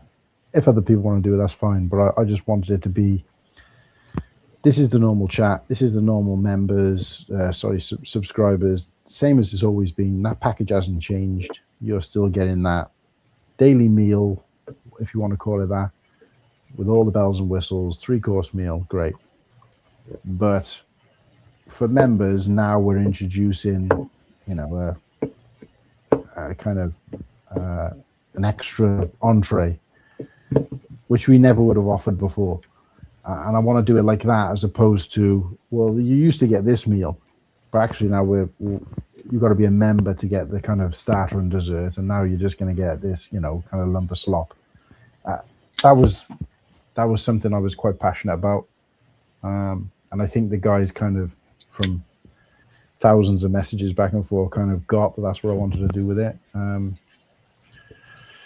But yeah, I don't know what it's going to look like. Like I said, it does become another commitment in itself, especially because I'm currently doing the daily live streams. We got the show and now the memberships, and I want to make sure that they're getting something. This is a key point for us because more than half of our current members are gifted memberships. So that's obviously gonna disappear over the course of time, and I'm aware of that. So this is the time to get them on board. Yeah, really do the job right, so that they're like, you know what, this is coming to an end. Do I really want to pay 99p a month? And they, hopefully they'll look and they'll see that those perks and that I've done something, or I've regularly done something for each one of those things. And is it worth? Great. And it is. And not because that's going to put thousands of pounds in my pocket, because it's never going to do that. But it helps invest back into the show, which is all we plan to do with it. So, yeah, I mean, it would be cool if you could at least, get StreamYard covered, or maybe pay for an AI or something for, making more songs, right? Whatever, that kind of thing. That's always nice. Yeah. No, I said to the guys from day one, we did have to have that kind of, I wouldn't say an uncomfortable conversation, because they're all quite passive as it goes. I don't know whether I'd be the same if I was in their shoes, but I did have that conversation with them to say, don't forget this. It's not the show that's getting monetized; it's the channel. And there's a difference, because when you think about the one show a week that we do as a percentage of the content on the channel, in time, it's it is a big chunk. But in terms of effort put in, work put in, it's makes up quite a small percentage. And then you've got to split that into 4 anyway. Yeah. Whereas everything else, I don't have those guys do banners and headers and music or any of that stuff for any of the other content. There's involvement in the show, and that's it. So Liam, he's our kind of sound guy at the moment, and he's kind of helping us with some music and stuff like that. But it's only for the weekly show. So what I was essentially trying to say to the guys is that, if the day comes where we start doing quite well off the channel, you have got to understand that I'll be splitting anything if we get to that point, splitting anything we make from that percentage into 4. Yep. And anything else. Do you see what I mean? Yeah. And like I said, I think that they were like, well, I thought we were putting everything back into the show. I said, yeah, that is the intention at the moment. But, we got people making donations and stuff like that. If they're happening during the show, then yeah, it's going to go into a pot. But the pot's still going to sit with me. And I just want transparency from day one, before this even becomes a thing, that, that I've still got that pot. I'm going to do my best to make sure I decide where it goes, and you help decide where it goes. But ultimately, it's mine to decide what I want to do with. And obviously, if Slurpy's saying to me, well, actually, I'm going to start making regular blockhead videos, but I could do with a slightly better camera, then, I might say, well, we've made X amount from the channel, I can put that towards it, and that kind of thing. So somebody's still got to be that treasurer, if you know what I mean. Yep. So, which brings me nicely onto what I was going to say next, which is the whole AdSense thing. And I just still can't get my head around it, because I thought I thought I thought I'd read that you have to set it up before you can be monetized, but it's not. You have to set it up before you can earn, which is a slightly different thing. So they won't pay you out until your AdSense is set up. So I thought because everything had activated, I was like, oh, it must be done. And then when I went it through to be like, right, is everything set up? It was like tick, tick, tick. And I think I showed you a screenshot of it to say, you're all set up, you're ready to go. But then it turns out that whatever's sitting in your kind of pot, if there is one, won't pay out until you hit a certain amount anyway. And that won't do that until you've got AdSense set up. So I went through the AdSense stuff again for probably like the 5th time. It's just so overwhelming. It's just pages and pages and document it. And I'm like, what the hell am I doing here? And then it gets worse. So you go through all that and jump through all of those hoops, and then you finally hit the payout amount, which I think the minimum is $100, right? So you hit the minimum threshold, and then they say, oh no, we're still not going to pay you. We need all of your tax documentation. And that's especially hard for us in the UK because we don't have access to that like you have in the US, where a lot you do all your own kind of tax forms and stuff like that. Well, unless you're self-employed in the UK, you don't get that. I can't remember the last time I even saw my tax codes or anything like that. So it all just gets taken care of by the businesses you're working for in the UK. It's slightly different. I don't exactly know how it's different, but when I'm hearing these people talking about, oh, it's my, I've got to do my taxes, I've got to do this, I've got to do that, and I'm just thinking, I would, it's out of my realm of consciousness, so yeah, so I don't know. So it'd be interesting because he's asking me the same thing. It's basically saying you need to put in your tax information, and I'm like, where do I get that from? So, yeah, that's. And I was really frustrated as well quite early on because I recognized. I think I'd spoken to Hive about it, and he'd said something like, he'd got a $50 donation, and he saw like, I don't know, $20 of it or something like that. And the last thing I want to do is start talking about sort of money and earnings because it makes it sound like I'm sitting on some gold mine, which is far from the case. But we had somebody do a donation. It was Muttley, in fact. So shout out to Muttley. And it was like a £20 donation. And it was like £8.01 of it was what actually we came out the other end, if you know what I mean. Yep. And I was quite public about it. And I just said to the guys and to the chat, don't make donations like that. It's I was led to believe we get 70%. That's obviously a lot less than 70%. Well, it turns out if you pay through, and this goes for subscriptions as well, membership payments. If you pay through Apple, I think. Oh yeah, Apple they take an extra chunk. They take an extra chunk, and I don't mean just that they take more in terms of what they put in and what comes out. In some cases, they charge more as well. So like Nimble was saying to me, he paid £3. And I said, well, how is it £3? He said, well, that's what I've just been charged. And everybody else was like, no, we only paid £2 or £1 for the... And so whether it does that every month or just the initial month, I don't know. But, I said that's the case. Biggest scam. So crazy. I mean, it's such a large amount. A percentage I can understand. But he's paying, 50% more, at least on that first one. So that's crazy.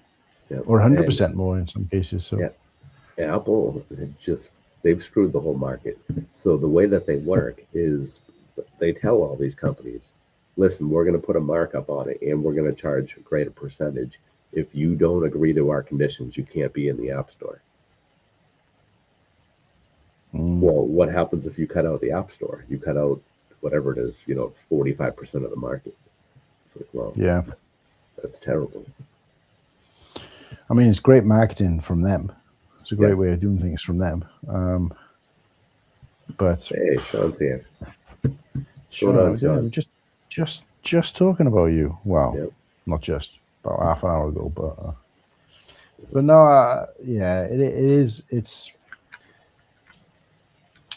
it puts a new lease of life on us as sort of the people behind the show and behind the channel, because now I'm saying to the guys, if you've got anything, send it to me and I'll put it out as members only. And they're like, oh well, I don't really have it. I said, it doesn't need to be. I've made it clear that it doesn't need to be some polished, amazing, finished video. They don't care. They just want to see something that perhaps other people haven't, or they want to see something that people haven't yet seen or might never see. And they just want to kind of, behind the scenes, they want to kind of go backstage and see what's going on. And that's it. That's all they're interested in. Or they want some input. And I said, the thing is what you've got to bear in mind is that it does create traffic. Because Nimble was saying to me, I think something like, well, I've got a video that I'm currently working on. He said, but I'd rather people come to my channel to watch it. I said, but they're still going to. I'm not asking you to send me the video. I'm asking you to send me the link to the video so I can promote it as a members only sneak peek at a new video that, I don't know, let's say Bluestone, because Nimble does his Bluestone stuff. Yep. He's doing a Bluestone special. He's not, but this is an example. He's doing a Bluestone special because he hasn't revisited Bluestone for a while. He's doing a Bluestone special where he's going to, add something to his Bluestone scene. And this is members only. And I'll put members only. Nimble is back in Bluestone, or the return of Bluestone, one day only, or whatever it might be. And then the link, maybe a snapshot or a video, so there's something visual there to go with all the writing, and then a link to it, so that the members will see that, but they'll get that link to go to his channel. And if he's got it as unlisted, they can view it, but they can only view it with the link. And I said, then you might then release, this might be on a Wednesday, and then you might release it on a Sunday. So I'm not asking you to hold it back forever, or spend all that time on a video which will never get released to the public. That's not what I'm asking. It's doing two things. It's giving members that feeling of exclusivity, which again, that's what they want, almost regardless of what that exclusivity is. But it's also driving traffic through my channel to yours, which is essentially is what the whole point of this is me growing the community, but not in terms of the amount of people watching. It's growing the community in terms of bringing you guys on, taking you guys on. I remember seeing, I used to read the Source magazine, hip hop magazine. It was really popular, and it was kind of an unwritten rule within the hip hop community that if you became popular as a solo artist, you bring your team along with you. So Eminem did it with D12, and Nelly did it with the Saint Lunatics and things like that, where they kind of got brought on, and then each of them got the chance to do their record, that kind of thing. And it was, it doesn't always work, but that was my thing is that we worked as a team to get to where we are. The channel, which obviously they've all been putting their time and effort into more than perhaps their own channels, has now come to fruition a little bit, to some degree. I mean, obviously, not compared to a lot of the stuff out there, but in comparison to, some channels. So let's use that now as a kind of filter or a channel way to give you guys some of that, because most of the people who will come in to see me and to see what's on my channel want to see them as well, want to see what they're up to as well, because they've been along for this ride, or in some cases want to see them more. So let me be the pathway to drive some associated content. So that's what we've started doing, and that's what we're going to try to look at doing. And again, there's no structure to it at the moment, which is the bit that I'm missing. I think you said the same thing. It's just kind of like a little bit loose, but at least there's something there. But I do want to say to the guys, look, we need to be putting out at least one piece of members only content, regardless of whether it's temporary or a poll or whatever it is, once a week, to keep the juices flowing. Because I think our biggest thing in terms of doing, and the biggest difference I've seen in the channel is because when you're doing a show once a week on a Sunday, people start pigeonholing you to that time. So yes, they might tune in every week. They might be interactive in the chat. They might like, stream, help you promote it on Instagram, whatever it might be. So they're kind of die-hard followers of that show. But the rest of the week, they couldn't give a toss. You know, everybody else has got their attention. And I'm not trying to necessarily change that. They've still got free will. But I'm just trying to keep that momentum going. So it's like, obviously the daily stream for me is doing that at the moment, but that's going to end at some point. What is it that's keeping us, you know, in their circle of knowledge and, you know, relevance for the rest of the week? You know what I mean? And again, I'm not trying to say I want everybody to tune into something, to that channel every single day, because I don't think the channel will ever be putting out content every day in terms of a long-term thing. But it helps. I feel like we need to use this kind of membership thing, and that's the main benefit for it for me, is to just keep us relevant to those people all week, rather than go, oh yeah, 7 o'clock, it's time to go and tune into the show, if they even do that, you know. So it's a great tool for that, but it needs to be used the right way. And like I said, the iron, you got to strike while the iron's hot, and at the moment is red hot, because we got 47 members channel, 33 on day one, and then an additional whatever it is, 14 since then, and a lot of those are gifted. So it's, you know, you've got to get them, you got to kind of catch them in that net, and you've got to keep them there, you know. So I wonder where the line is. So I'm logged into the wrong account now, so I can't look. But I don't recall anything noticeable coming out for members only from ACOB in a long time. I don't care. That's not why I'm a member anyway, right? And they've also built something kind of exceptional over there, so it's kind of different anyway. I don't think anybody who's a member there cares about members only stuff. I mean, sure, we would all be excited to see it. I think the super chats, at least a bunch of them, are available for members only to watch, just like as, you know, 30-second tracks on YouTube, whatever. But I don't think there's been anything else that I'm aware of in a while. Yeah, same. I think what you're saying is 100% right with ACOB. We took a lot of inspiration from them, not in so much as how they conduct their channel and their show, because even from the point where I wanted to do a live show from day one, it may have been inspirational from the fact that they were doing a live show. But from day one, I was like, if I was doing a live show, I'd do it completely different to this. And not because, oh, I don't like this. If I'm doing a live show, I'd do it completely different. But more like, wow, I like what these guys are doing. I love the idea of doing a live show, but I wouldn't do this kind of thing. I would do something slightly different. Because what you enjoy watching and what you enjoy showing, in a lot of cases, are two completely different things. I could never be at ease with I don't think I could ever be at ease with being the I don't know how to, it's hard to explain, but I see them as like hosts of a show.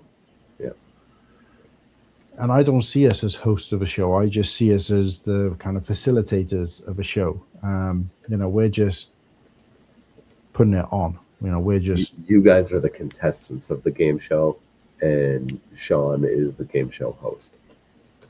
Absolutely. Yeah. I think, you know, that you've got to have some level of kind of game show host. And I think I probably take that job, but I enjoy the content of the show more than I do overseeing it as a kind of overseer. And I think Sean does a very good job of be in that, you know, overseer role, if you like, and he's very much kind of like keeping it on track, keeping it going. And I think you've got to have somebody like that in the chat, which I guess would be me by default. But I'm probably just one of the worst people in terms of keeping things, you know, on point, relevant, in the grand scheme of things. So, so it's a completely different thing. It's a different dynamic. I always wanted to have guests on the show. I never wanted to be every week as a guest week. I think Full of Brick do a fantastic job of, you know, their show is solely, not solely, but their show is primarily guest based. Yep. In that the guest is the kind of the crux of the channel. The crux of the episode. So all the questions are around them. They're very engaging. And obviously I've met those guys in person, Nick and Marie. They're fantastic people. But you can see that is who they are deep down. Obviously, it's a parental thing. I think it comes from a parental thing. But you're talking and they're kind of hanging off every word. They remember what you say. They engage with what you say. And like I said, we had a conversation with them in person. We went for dinner with them, myself and Slurpee. And you could see that they was like, just like no matter what you asked, it was all about you. And the conversation was constantly flowing and they were asking questions. And it wasn't just kind of questions for the sake of asking questions. It was questions based on what we just said, you know? So, and they're fantastic at that. So their show is built around, and they probably spend less time engaging with the chat because it's all about the person in front of them. It's almost like you've got a guest visiting your house and you're kind of on your phone. You know, they see that as rude. I guess not that they've said that, but I think it's a good approach to have, and definitely a different approach to have. So I wanted something in between, where we do have guests and that we tailor that show to somewhat to that guest, i.e., you know, Sarah, Paddy the Theatre Dog. We're going to be having her on the show as a guest very soon. Cool.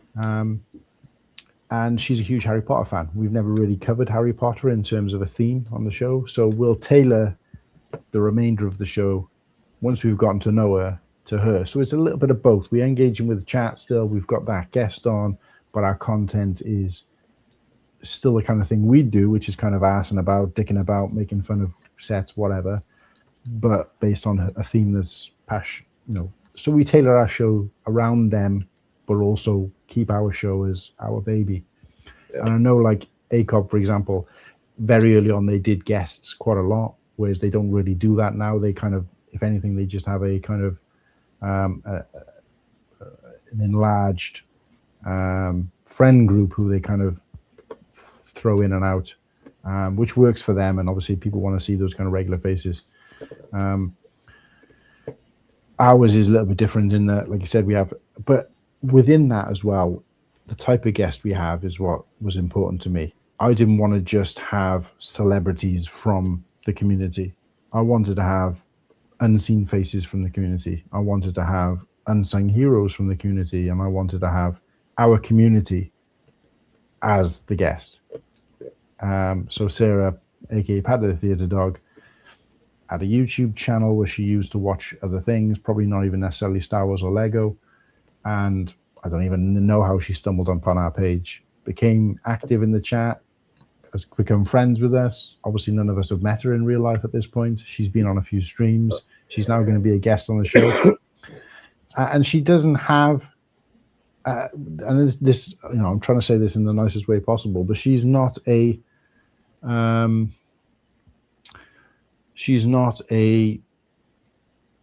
like, she doesn't fit into any kind of, you know, she's not a creator, she's not a show host, she's not a, you know, whatever you want to call it. So, she's, you know, your Amy. Absolutely, yeah. She's your Amy. And I think those people are just as important to be seen, 100%. to be heard, as and a guy who's got a 1,000 or 1,000,000, who's got the biggest Lego collection in the world. Don't get me wrong, if we have the opportunity to have Duck Bricks on the show, I wouldn't pass it up. But I'm not reaching out. I have reached out to some other names in the community, but I'm not reaching out to those without also reaching out to some of the unsung heroes. And we've got this kind of ongoing tally chart. I don't actually know what the current total is. I think it might be getting close to 20 people that we've had on our show who we say we've popped their cherry, but the first time they've ever been on a stream or a live show of any kind is through our show. So I like to see our show as The training kind of, as a kind of an opportunity for them to, take up that next stage. This is probably going to be the worst analogy that I could give, and I remember talking about this quite early on in the show, way back. And my inspiration for what we do on the show, and this is totally out of love because it is meant for the right reasons. Just the analogy I'm going to give might not serve it very well.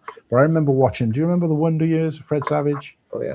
Yep. There was an episode of the Wonder Years, and he was probably like myself, one of those kids who wasn't particularly sporty, didn't always get picked. You know when they used to pick sides? Oh yeah. For me, it wasn't that I wasn't as capable. I know there was a lot of kids in my school who just couldn't kick a ball, couldn't throw a ball, whatever. That wasn't necessarily my case. My case is I just wasn't interested because I wasn't a books guy. I wasn't an reading the dictionary kind of guy. I was a creative guy. I was top of the class in my design tech class, which was technical drawing, making things out of wood, all that kind of stuff. That was my forte. So if you've got the kind of the geeks and the jocks, as you might say in the USA, for us here, there was kind of that middle ground as well of those kind of creative people who want to be drawing and making things, as opposed to reading books and being, intelligent or being out playing sports all day. You know what I mean? So I was kind of that kind of person. But I always kind of got frustrated with this kind of picking situation where it's, superiority over camaraderie. Who's the best? I want to pick the best person for my team rather than who works together as a team better. And as a store manager, a retail manager, it was always important to me. And I've managed teams as small as 4, and I've managed teams as big as 60 people. And it's not about having the best people as it is about how those people work together. You know what I mean? And that's something I kind of learned quite early on. Anyway, there's this scene in The Wonder Years, which I remember, and it stayed with me. I watched it when I was about 10, but it stayed with me where, for whatever reason, Fred Savage's character, I can't even remember his name in the show, gets picked to be one of the guys who picks the teams, which he's like, and obviously he's got this internal monologue going on, and he's like, this never happens. So he's got the choice, where is he going to do the same as everybody else has done every week for the rest of his life? Or for as long as he remembers, where he just picks all the best sports people? Or is he gonna pick the people who were always picked last, just to give them the opportunity to not be picked last for a change? And that's what he does. He picks out all the kind of, they show the kind of, got all these big strapping lads and muscular lads, and then you've got all these kind of weedy guys with glasses and sellotape on their glasses or whatever, and they just kind of always get picked last for sports. And he picks all of them instead of anybody else, and they get absolutely thrashed, whatever. They don't do well.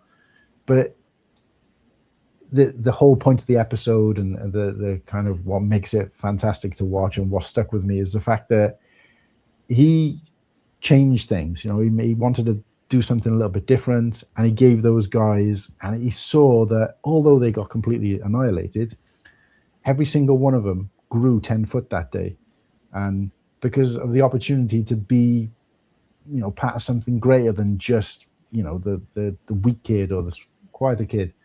And so I said to the guys early on is that I used that analogy, and they were like, oh, so we're all like the rejects. And I said, no, I'm just saying that I'm giving other people an opportunity, or trying to give other people opportunity. And I don't want that to make me sound like I'm some altruistic, Edda, but I just wanted to give other people limelight who perhaps would normally be forgotten about, and encourage people like Smokey to come on.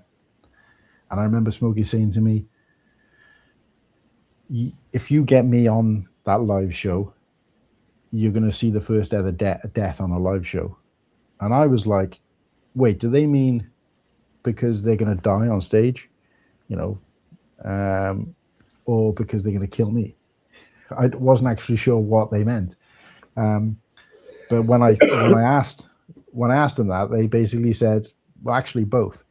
So it was a bit of like their nervousness in terms of being in front of a camera, and a bit of, I'm annoyed that you've kind of put me in this situation.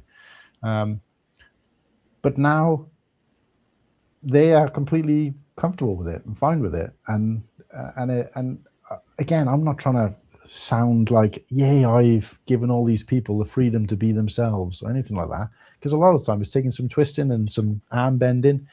But I have wanted to make sure that anybody we have on our show is a face and not a name and a voice. Yeah. So, and we use Magisto's workshop as an example. Now, maybe not worldwide, but Magisto is quite well known as around the UK, and in the kind of, if we're in the Star Wars circle of Lego, he's, in the medieval castle, the castle guy, and he's quite prolific in that community. Quite big, he's got a big following. He does like some mocks, and he's a collector of old sets. And if you're kind of medieval, he's your Ryan or your Tyler, in terms of Star Wars. He's your kind of. So we got him on the show, and he'd only ever been a voice, and he'd always worn a beard if he'd been on a show, which wasn't very often. And dressed up as Magisto, i.e. the Lego character. But he decided to come on our show, and it was like, he came on with the beard and glasses, and immediately took them off and got to know us. And I was blown away by that, because it was his first time showing his face on a stream which wasn't even connected to his own community. It wasn't like he was doing it on his own live stream or anything like that, which he could have quite easily done and kept that for that purpose, but didn't. And that, that's just one example of something where I thought, yeah, this is what I want to be doing on this show. I want to be giving the unsung heroes an opportunity, giving the people who are in the chat the opportunity. And I'm perfectly aware of the fact that if you put everybody from the chat on screen, there's nobody in the chat. You know what I mean? So there is that. One or two at a time, right? Yeah. So, but it's just about giving these people an opportunity to showcase themselves and talk outside of the limits of 50 characters or whatever it is at a time. And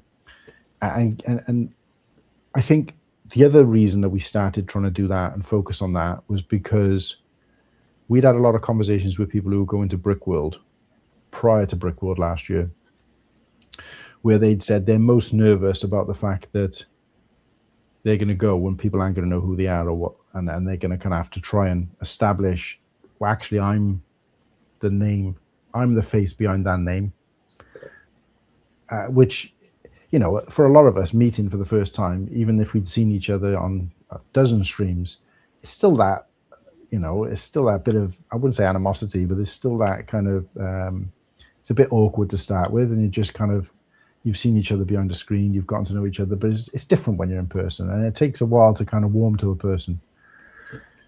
But then if that person's never actually been seen, they've never had a face, they've never had a voice, they've just had words and a symbol or an icon or a logo or whatever it might be, then for them there's that extra level of anticipation and concern and whatever, and they just kind of step back.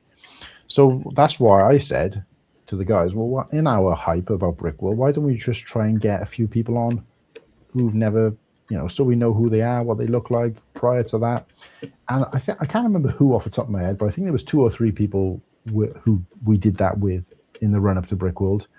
And afterwards, they reached out to me and said, I really appreciate that. Thank you. Because that helped, because now people knew who I was going into there. Not because everybody in the world had seen our show, but because it gave them that confidence, or that level of confidence, at least within a small group of people, even if it was just 5 or 6 people who would happen to be in the chat when they'd appeared on the show. Then that was their legway in, because they would go then and be like, oh, this is such and such, you know, they're hanging around with such and such, that kind of thing. So it was a little bit of that. And again, that was something I'd always set out to do from day one. Give them the voice, give them a face. And we've done that, and we've carried on doing that. And that has become our kind of extended family now, if you know what I mean. And we're doing this stuff. So I'm going to feel like we've ticked a massive tick when we get Sarah on the show. Now, anybody else, any other show host would say, oh, we've got Duck Bricks on, we've got Ryan on. That's a huge achievement for the show. And I'd feel the same if I was them. But for me, a big achievement is having somebody go from not even a Star Wars or a fan, Star Wars or a Lego fan necessarily, casually appeared in some chat and has gone from that to being the featured guest, where we tailor our show around that person and what their passion is, when they'd probably never even, I don't even think Sarah had even bought a Lego set prior to coming watching our show. Really? And that for me is a full circle, and that's huge achievement. That's one big tick for me. And I hope if Sarah watches this back, she, you know, appreciates what it is I'm trying to say here. But yeah, those are the kind of things that we get. And I say we, I'm talking for the lads here, but that we get that sense of achievement from, more than, ooh, we've got more subscribers. We're doing a service, you know. Well, more subscribers means you get to put these new people in front of more people, right? Yeah, absolutely. And I think Liam is a perfect example of, and again, I keep saying this, and the way I'm talking is almost as if, you know, I've reached the pinnacle of greatness, and now I'm everybody else's influence. That obviously I don't think that way at all, and it is very difficult to talk about these things. I would never have done a show on myself or the channel about achievement, success, because it's hard for me to do that. It's different when you're on somebody else's, because they're looking at it from an outside point of view. So you have to kind of take what their opinion is of it. But I'm not here blowing smoke up my own ass and saying, "Well, this is what I've done. This is what you should do." And that's why you're here. Well, yeah, but I'm very conscious of the fact that, you know, a lot of it is. No, this isn't coming off as ego at all. Right. I was going to say it because I just need to be aware that I'm still fully grounded in the fact that a big percentage of what's happened has been luck, accidental, trial and error, support from my chat, support from my family, support from all of that before skill, ability, and talent. You know, that probably makes up, you know, less than 1% of everything else that's gone into doing this. But I think for me, one of the biggest kind of feelings of, right, we're doing something right, we're doing what I set out to do, was what happened with Liam, both with the fact that he's now got a regular show which people are tuning into and is getting some good views and stuff like that. And Smokey's his co-host. And Smokey is the co-host. But they're building that community within a community. And I'm just seeing them as, oh, great, this is a guy that I reached out to because he was always in the chat. And I said, look, I want to do an Australian episode. Would you like to be on? Great. Met him for the first time in that green room prior to the show. He came on. He was one of the people who mentioned to me, look, it's nice to have, for people now to be able to put a face to the name thanks to your show, whatever it might be. I think he may have been on a Cold Fusion stream prior.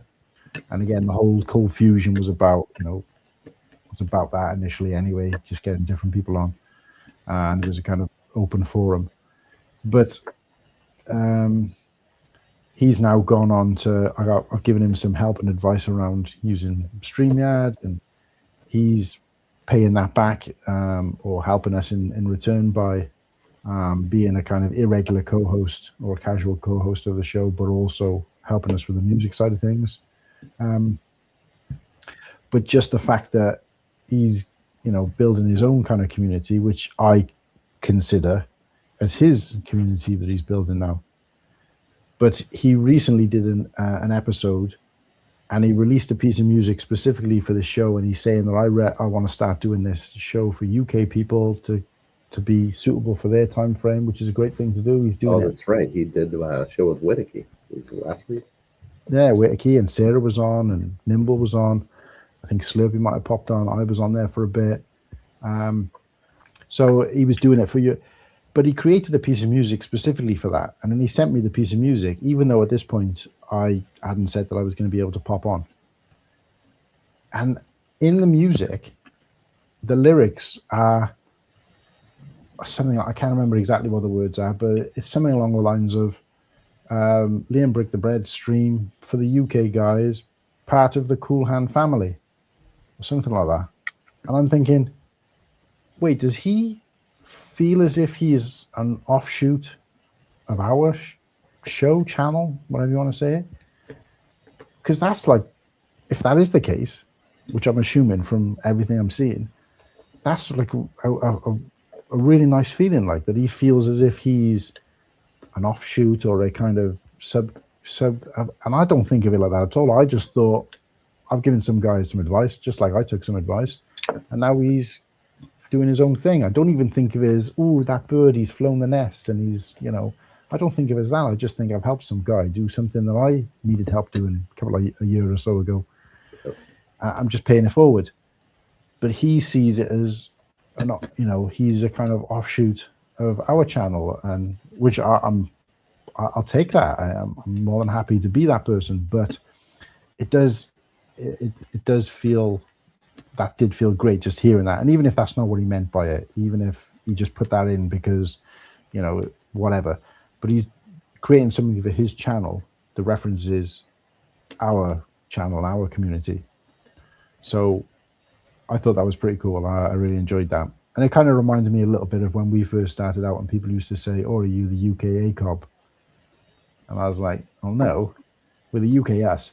But I'm happy to say that we are kind of, you know, born from what they created to some degree. Yeah. Because I'm not afraid to say that we took some influence from what they were doing. Like I've said, you know, like I said earlier on, but if Liam kind of feels a similar way about what we've done on our show or the channel or whatever, then that's really inspiring, you know, in return. So yeah, that kind of thing is what keeps me going. Even if it's just in my own head, like even if I'm just kind of making a lot of that up and it's not actually as excited as I'm making it sound, it's still nice to see. Ooh. You ringing bells? Yeah, no, I have to be careful with my feet under here because this table has got like, I don't know what kind of metal there is. I guess it's hollow metal, like the big thick legs of this table. But of course, when you hit one, it's like hitting a bell because it just rings out. So then you have to touch the metal again to stop. Yeah, it's like. Yeah, actually, on that note, it's we should probably call it here. It's 11 here, so it's oh my god over there. Yeah, 4 o'clock in the morning. Yeah, I need to get some sleep. Yeah, you know, I it just goes to show how much I could probably talk my own self to sleep, because I remember looking at the time and thinking, oh, it's not even been an hour yet. But you know, obviously I know I got carried away, but I also know from conversations with you and being on this show before that you prefer the throw in a question now and then and let them run away with it. Yep. I know you prefer that. So I didn't feel as bad kind of spending 90% of the show talking about myself or talking about anything. But was there any sort of questions or anything that we perhaps didn't cover? I don't think so. I think we kind of went through it all. It's we covered the bases pretty good there. Now for a little plug for you at the end here, your membership tiers, they were all pretty easy, right? It was like a buck and $2 and 5 or 6 or somewhere in there. Is that what it was? No, it's literally just 2 tiers. Okay.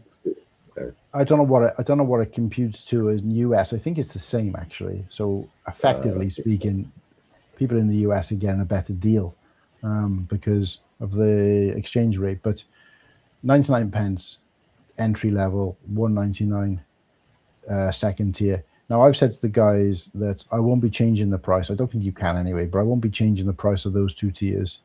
But I may potentially change. I may potentially change the content of those tiers in the fullness of time. But at the moment, I've got no intention of doing that.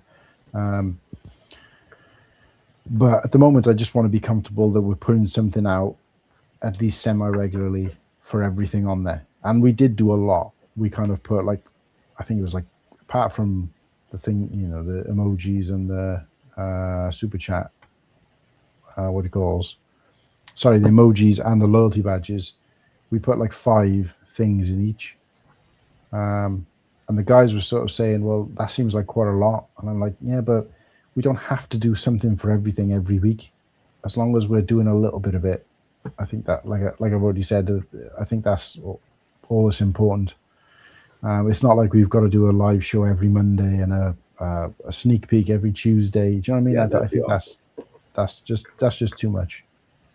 Hey, before I delete this comment, you want to read this last one in your head because it's actually kind of funny.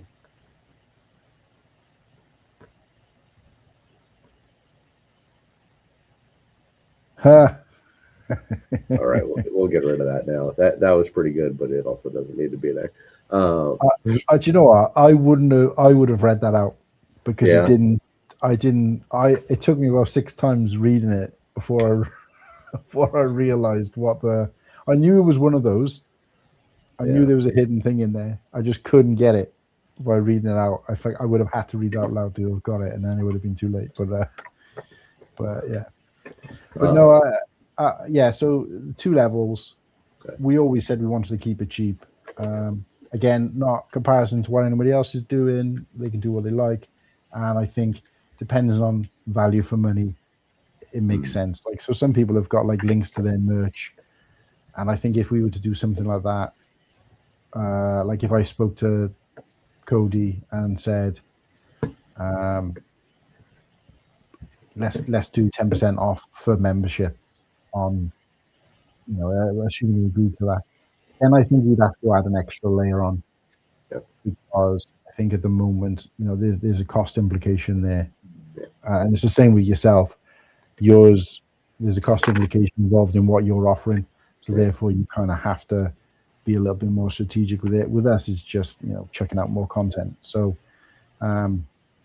we also included the 10% off of merch rolled in there too. Yeah. So I think when there's a cost implication, you've got to kind of pay that dividends or fill that gap or whatever it might be. So we got no intention of doing that at the moment. I just want to kind of get comfortable with what we got. But like I said, it is two stages at the moment. And again, you know, it's trying to keep people on board.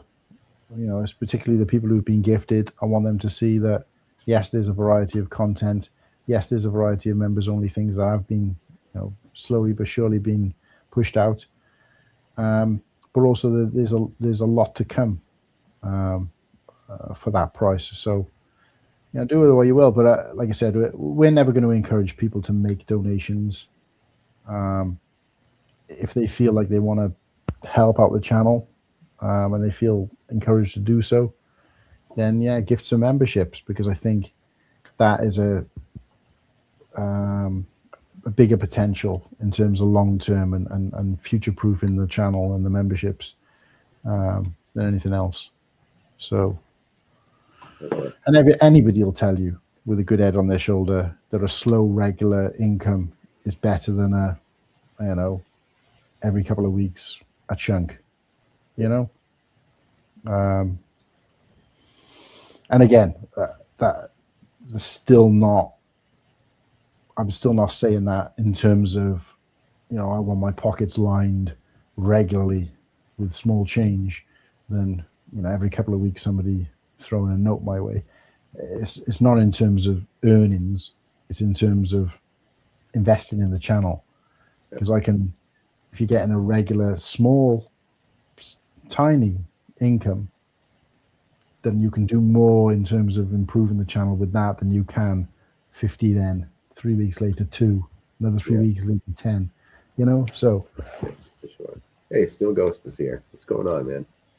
What's happening, mate? How are you doing? All right. So for anyone who's watching now or in replay, if you are not subscribed to Cool Hand for some reason, you should probably do that. I'm sure you've gathered that after 2 hours now. Link to his channel and his Instagram is in the description. If you're watching over on Cool Hand's channel, then, well, that makes that real simple for you. Make sure you like everything. If you are not subscribed to the Brick Dynasty channel, we're easy to find. You can just search Brick Dynasty. Pretty basic since it's on the screen right now. And I think that's it for plugs. Did I miss anything? No, not that I know of. I did copy and paste your description into mine anyway, so I think all the if you add your links in there, they're there on my channel as well. But the one thing I will say though is, since me and you have been on this ride for quite a while, I know you've always been. I mean, you certainly started before us, so it makes sense that you're that much ahead. But it would be nice. Like, I think we're going to be hitting that finish line within a close proximity to each other. It doesn't really matter who gets there first as much, but it would be nice once we've both gone over that line to do something together again. Yeah, that'd be fun. We still talk about that show. I mean, I just like watching the intro to your show, because I'm like, I'm in that 3 times. Yeah. I'm in that more than anybody else. Yeah. But whether that's a good thing or a bad thing, I guess, I don't know. But we still talk about that show, that first collaboration we did with yourself and Saunders was on that one too. Saunders, yeah. Christ, I almost forgot the guy's name. Shout out to Saunders, but we still talk about that all the time. It still comes up in conversation. In fact, we're going to make that a sneak peek. We're going to. Exclusive sort of first here that we're going to make that clip of Whittaky when he was all painted blue. We're going to make that a super chat. So the plans are in motion for that. But we still talk about that all the time. It was one of the best ones we've done, and obviously, it's the main one for us in terms of us making a future connection, particularly with yourself. So I'm really appreciative of that, and you reaching out to me to be on the show, and always a pleasure to be on and work together when we can. So it'd be nice if we do, like, regardless of who gets there first or what our actual numbers are at any given point, to do a kind of, I'm going to do a celebration of hitting 1K personally, which, I like to think is going to be a kind of a bit of a celebration, a free for all for the community. But it'd be nice to do a kind of, we're both now 1K whenever that happens, and revisit that collaboration and redo it, get it going again. What it's going to look like, I don't know, but perhaps we'll pick something else that might be quite exciting, and maybe get Tanya on and Tadashi, see if we can wheel Saunders back out. I don't know what it looks like, but so. It's funny that you mentioned Saunders. I think the last time he was on as a co-host was when we interviewed Ryan from Bricks and Minifigs, right before his grand opening. Right. He's going to be our guest next week. He just celebrated his 1-year anniversary of the store being open.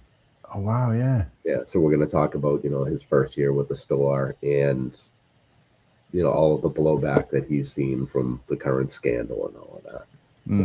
Because I do remember. I remember that. Was that a year ago? Yeah, it's been just over a year. Wow. Time. I didn't. Was Saunders on that show with us? Yeah, I'm pretty sure. I thought I was on that show because he wasn't. It's But I might be fine. Yeah, I don't know. I thought you guys were both on there. Yeah, my memory's not the greatest. So, yeah, same. but no, yeah, it'd be nice to kind of revisit that first collaboration, and be like, celebrating something together, and whatever it might look like.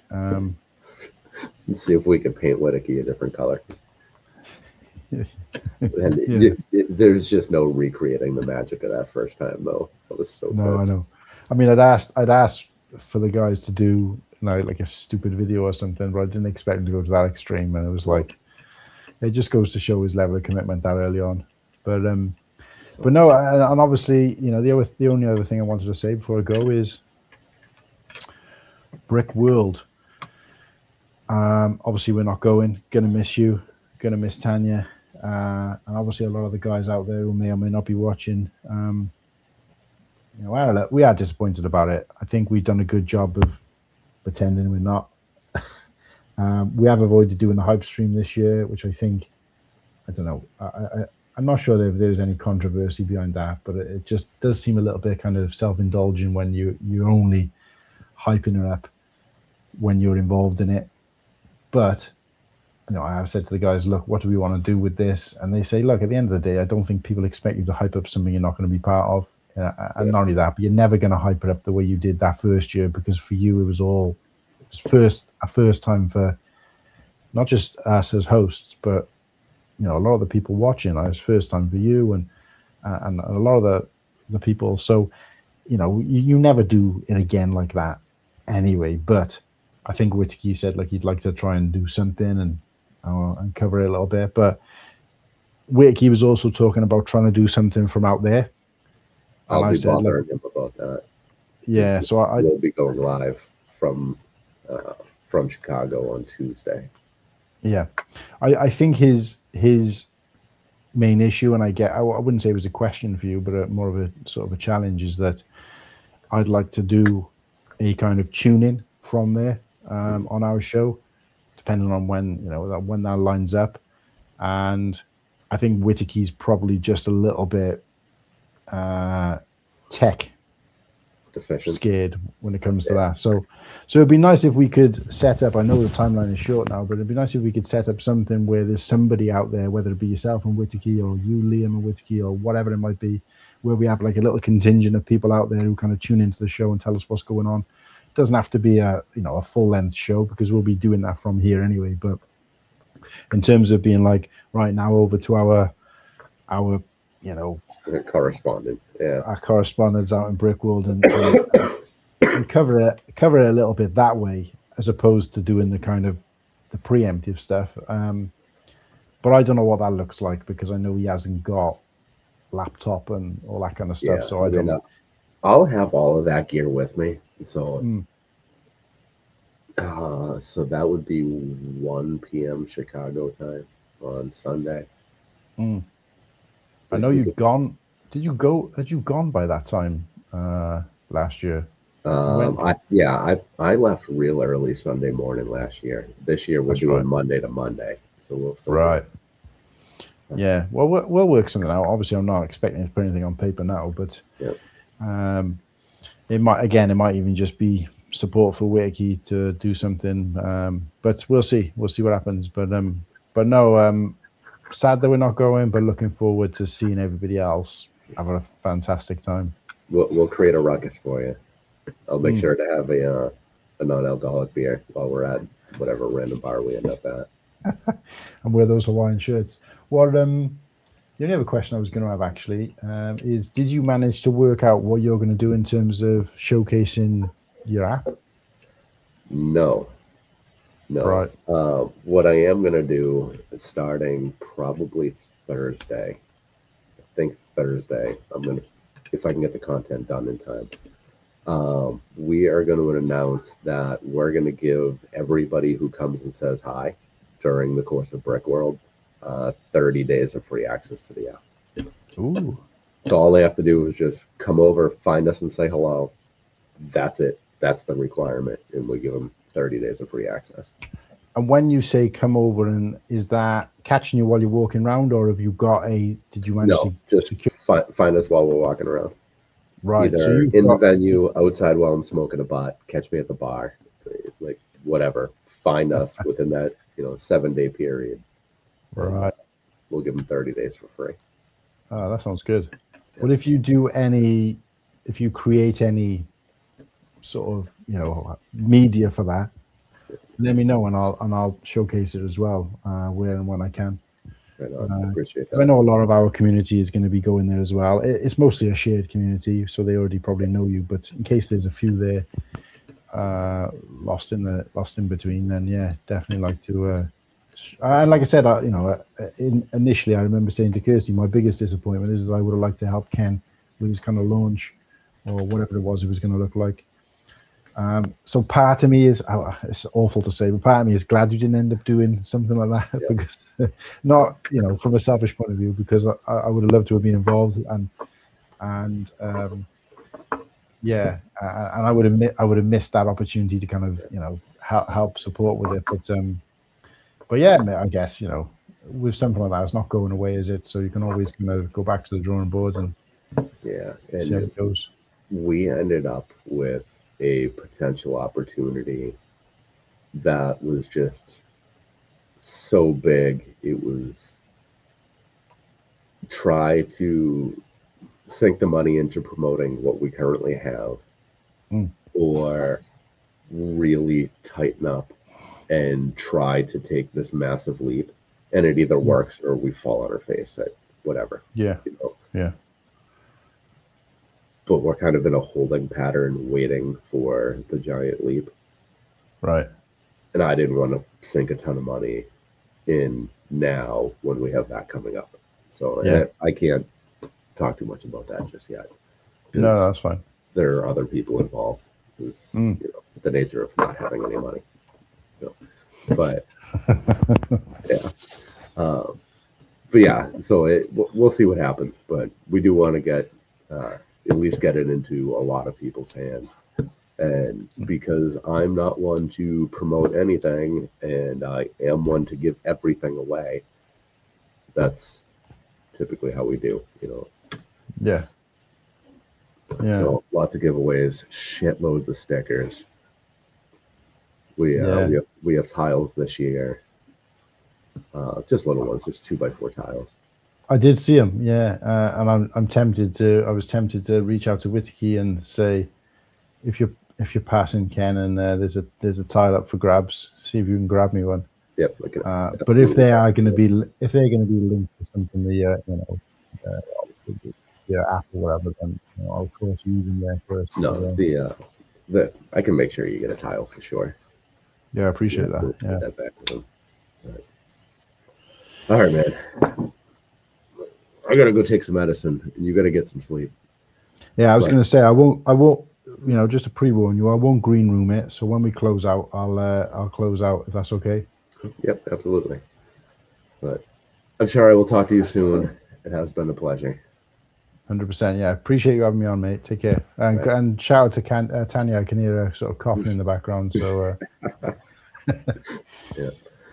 All right. Good night, everyone. It's always a pleasure. We love you guys. We will see you back here next Tuesday at 9 p.m. with Ryan from Bricks and Minifigs, Cincinnati East, to talk about all the latest Bricks and Minifigs nonsense and celebrate his 1-year anniversary. So until then, good night, everyone. See you later.